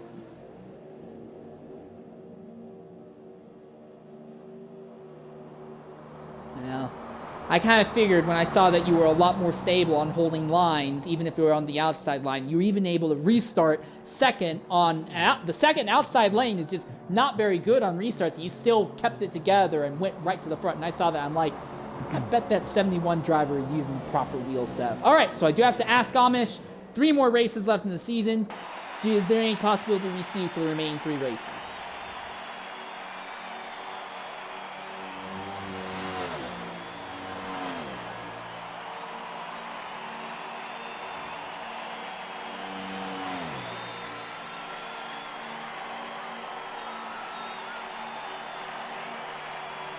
That was a pretty fancy driving out there, mate. Shame it didn't get you a win, but still, that was absolutely fancy driving. Thanks for jumping in and talking with us. All right, I want to go ahead and reach out real quickly to Knees Morphed. Knees Morphed, you had a very interesting day, to say the least. To the front, to the back, to the front, to the back, kind of all over the place. You were close to the head of the field, though, at the last lap. What do you have to say about your race and the finish from your perspective? Yeah, the Mactonite assisted Chevrolet does pretty good on super speedways. We typically have pretty good runs at Daytona and Sunset Peninsula. Really, that's about it for some reason. It seems like the super speedways we have a competitive car, and I actually thought we were going to be able to kind of repeat race one, where I pushed tactical to the win there. So we are kind of set up to do it again. And then coming down the backstretch, I just saw the orange car, the 10 car, come down into the 4, and then it kind of left me stuck in the middle. And then when I bounced off the right rear of the 4, it kind of shot me up into the 57. And then once I got down on the apron, it was sim twitching, and I was just chasing it all the way until, turn 4, where I finally wrecked on the front stretch, it felt. So it's just, that's the way they go. We don't usually qualify well, so it's good to get up there and lead a couple laps. But, all in all, it was a disappointing finish, but, at least we were able to show face and show that we could run up front. All right, 3 more races left in the season. Do you think you'll be able to show up to any of their main races? And if so, what do you think maybe you can start turning that program around the other races, the other tracks? Yeah, I don't know. I mean, the plan is to go to every race. When we sign up for these leagues, I typically don't do part-time stuff. It's more of a, if I sign up, I'm here to race it no matter what the outcome is, how deep we go in the season. But I would say our best bet is probably Homestead, if we can do something there. Road courses aren't typically our strong suit or my strong suit. I'm the one driving. And then we already had a race previously I think we have another one at Eagle Rock, and did okay there, but really threw that one away based on strategy. So got off sequence early in that one. So we'll see, but we're going to keep digging and keep trying, and hopefully we can, pull a rabbit out of that. All right, thanks for jumping in and talking with us, mate. Shame to see it kind of went sideways at the end, but you did put on a pretty good show. Now I got to talk to someone else who I feel put on a really fantastic show. T-Man 4445. T-Man, go ahead, include your audio in the Xbox party. I think outside of your pole sitter Amish, I think you led more laps than anyone else out there. And, mate, that was fantastic. Kept it side by side throughout most of the last 10 laps of the race, but still came up short. What do you have to say about your run out there and the eventual finish? Yeah, I mean, the boys back at the shop brought a lightning fast number 10 Coca-Cola orange cream Toyota Camry out here. And, yeah, I mean, me and the 71 there, the Toyota Bros, we had a lot of speed in it. Same thing with the 7. Tried to work with those guys as best as I could, and thought I'd probably put myself in prime position to get a win. I know that 71 made that move. He's working for himself. I get it. So it kind of just brought me back a little bit and allowed the 40 to get clear, and he was able to block all 3 lanes, come to the checkered. Still, that was a pretty crazy fight out there. 3 races left in the season. What do you think? Are you going to show up to any of the remaining 3 races? And if so, what do you think you can do? Yeah, I mean, I'll be at Watkins Glen. I'll be at Homestead. Can't make it to Eagle Rock, but interesting to see how the road course package comes out. I couldn't make Road America last time, so I don't really know what I'm working with. And then Homestead, I struggled big time last time, so we'll throw everything but the kitchen sink at the car, see what we can't come up with for Homestead. All right, got it. Who knows? You might be able to make something stick to the wall you never know. That was that was a fantastic drive from you one way or another, mate. Thanks for showing off so well and keeping everyone honest, and thanks for jumping in and talking with us. All right, I want to talk to NFL Racer real. Yep, I want to talk to NFL Racer real quickly here. NFL, interesting day. You spent some time at the front, but most of the day you were just kind of hanging out in the back with a smaller pack of cars in the rear of the grid. And then at the very end, you're second. And not intentionally, obviously, you spin the leader and push him basically across the line to the victory. What in the world was that race from your position, man? Because I could barely keep up with what was going on with you. Yeah. It was an event, that was for sure. Yeah, I was content to ride through most of the race. Just try and ride it out and wait to see if I can make something happen towards the end. Wrecks and cautions kept cycling me around, and even led a couple laps there for a bit. And then then it was my turn to embrace the suck and the wall and dove back, and I was fine with riding back there, but last lap happened. It had all three of my cars, myself, Nismo, and Meteor, all lined up on the bottom and everything, and we were pushing, and Nismo's incident happened there in turn 3, and I took the whole shot and went after it, and I wish I had a little bit more there for tack, but yeah, when I had to come up at the end of the line to try and not pass him under the yellow line so I wouldn't DQ myself, and unfortunately hooked him there, but no, I guess he gets to finish with style if nothing else. But yeah, it was a great race. I mean, Daytona's a track of ups and downs, so you win some, you lose some. Sometimes you're having loads of fun at the front, and sometimes you're upside down, which I was both today. So it's the way Daytona is, but yeah, I'll gladly take second. Yeah, second place pretty good. This will give you a massive gap in that big fight you have in fourth in points. 3 races left in the season. Do you think he can show up to the main races, and what do you think he can do over his last 3 races? I think on a mathematical level, you are still technically in title contention, so... Yeah. It's so hard to say just because of my work schedule. I have no idea when I'm getting home until the day of.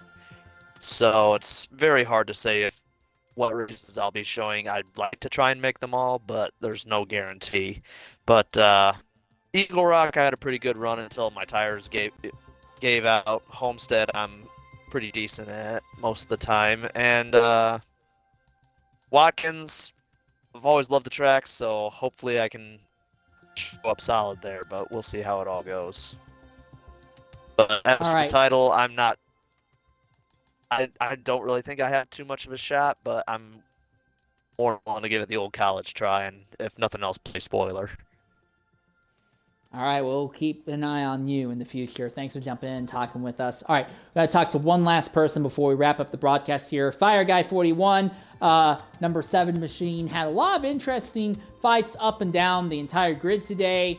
In the end, not really sure where you turned up. Go ahead, include your audio in the Xbox party. What do you have to say about your run out there?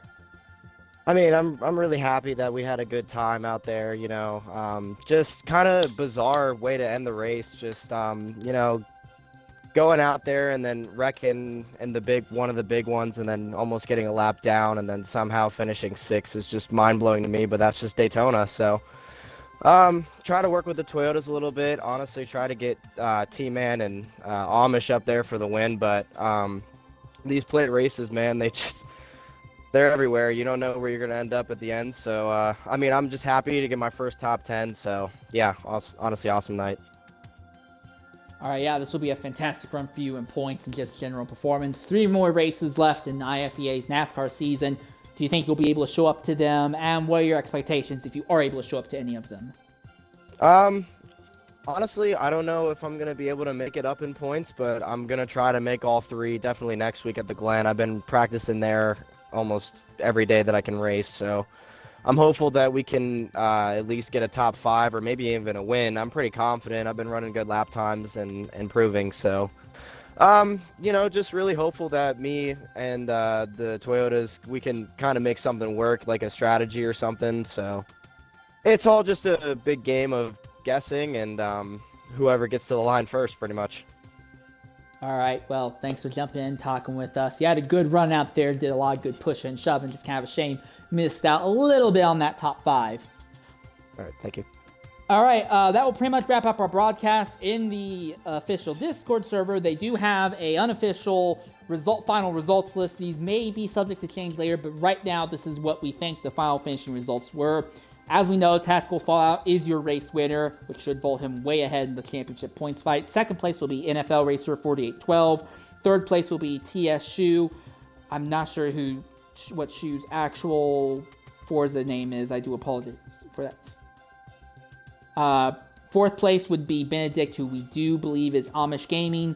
Fifth place would be Forza Man R8. Sixth would be Bender, who had just jumped into the party just a moment ago. That was Bearman. Seventh is Dial Prime 77. Eighth was Pindaz. Ninth was Packerman 71. 10th is Burb 87. I'm not sure who that is either. I do apologize. 11th was Design Labs, also known as GGA Design. 12th was Knees Morphed, and 13th, who did not even make it halfway through the race, was P1 Maybe Racing. But anyways, I've been your host for today's broadcast, Insane Limit 13. Thank you very much for joining us, and we will see you guys hopefully in a future broadcast. Until then, farewell and goodbye.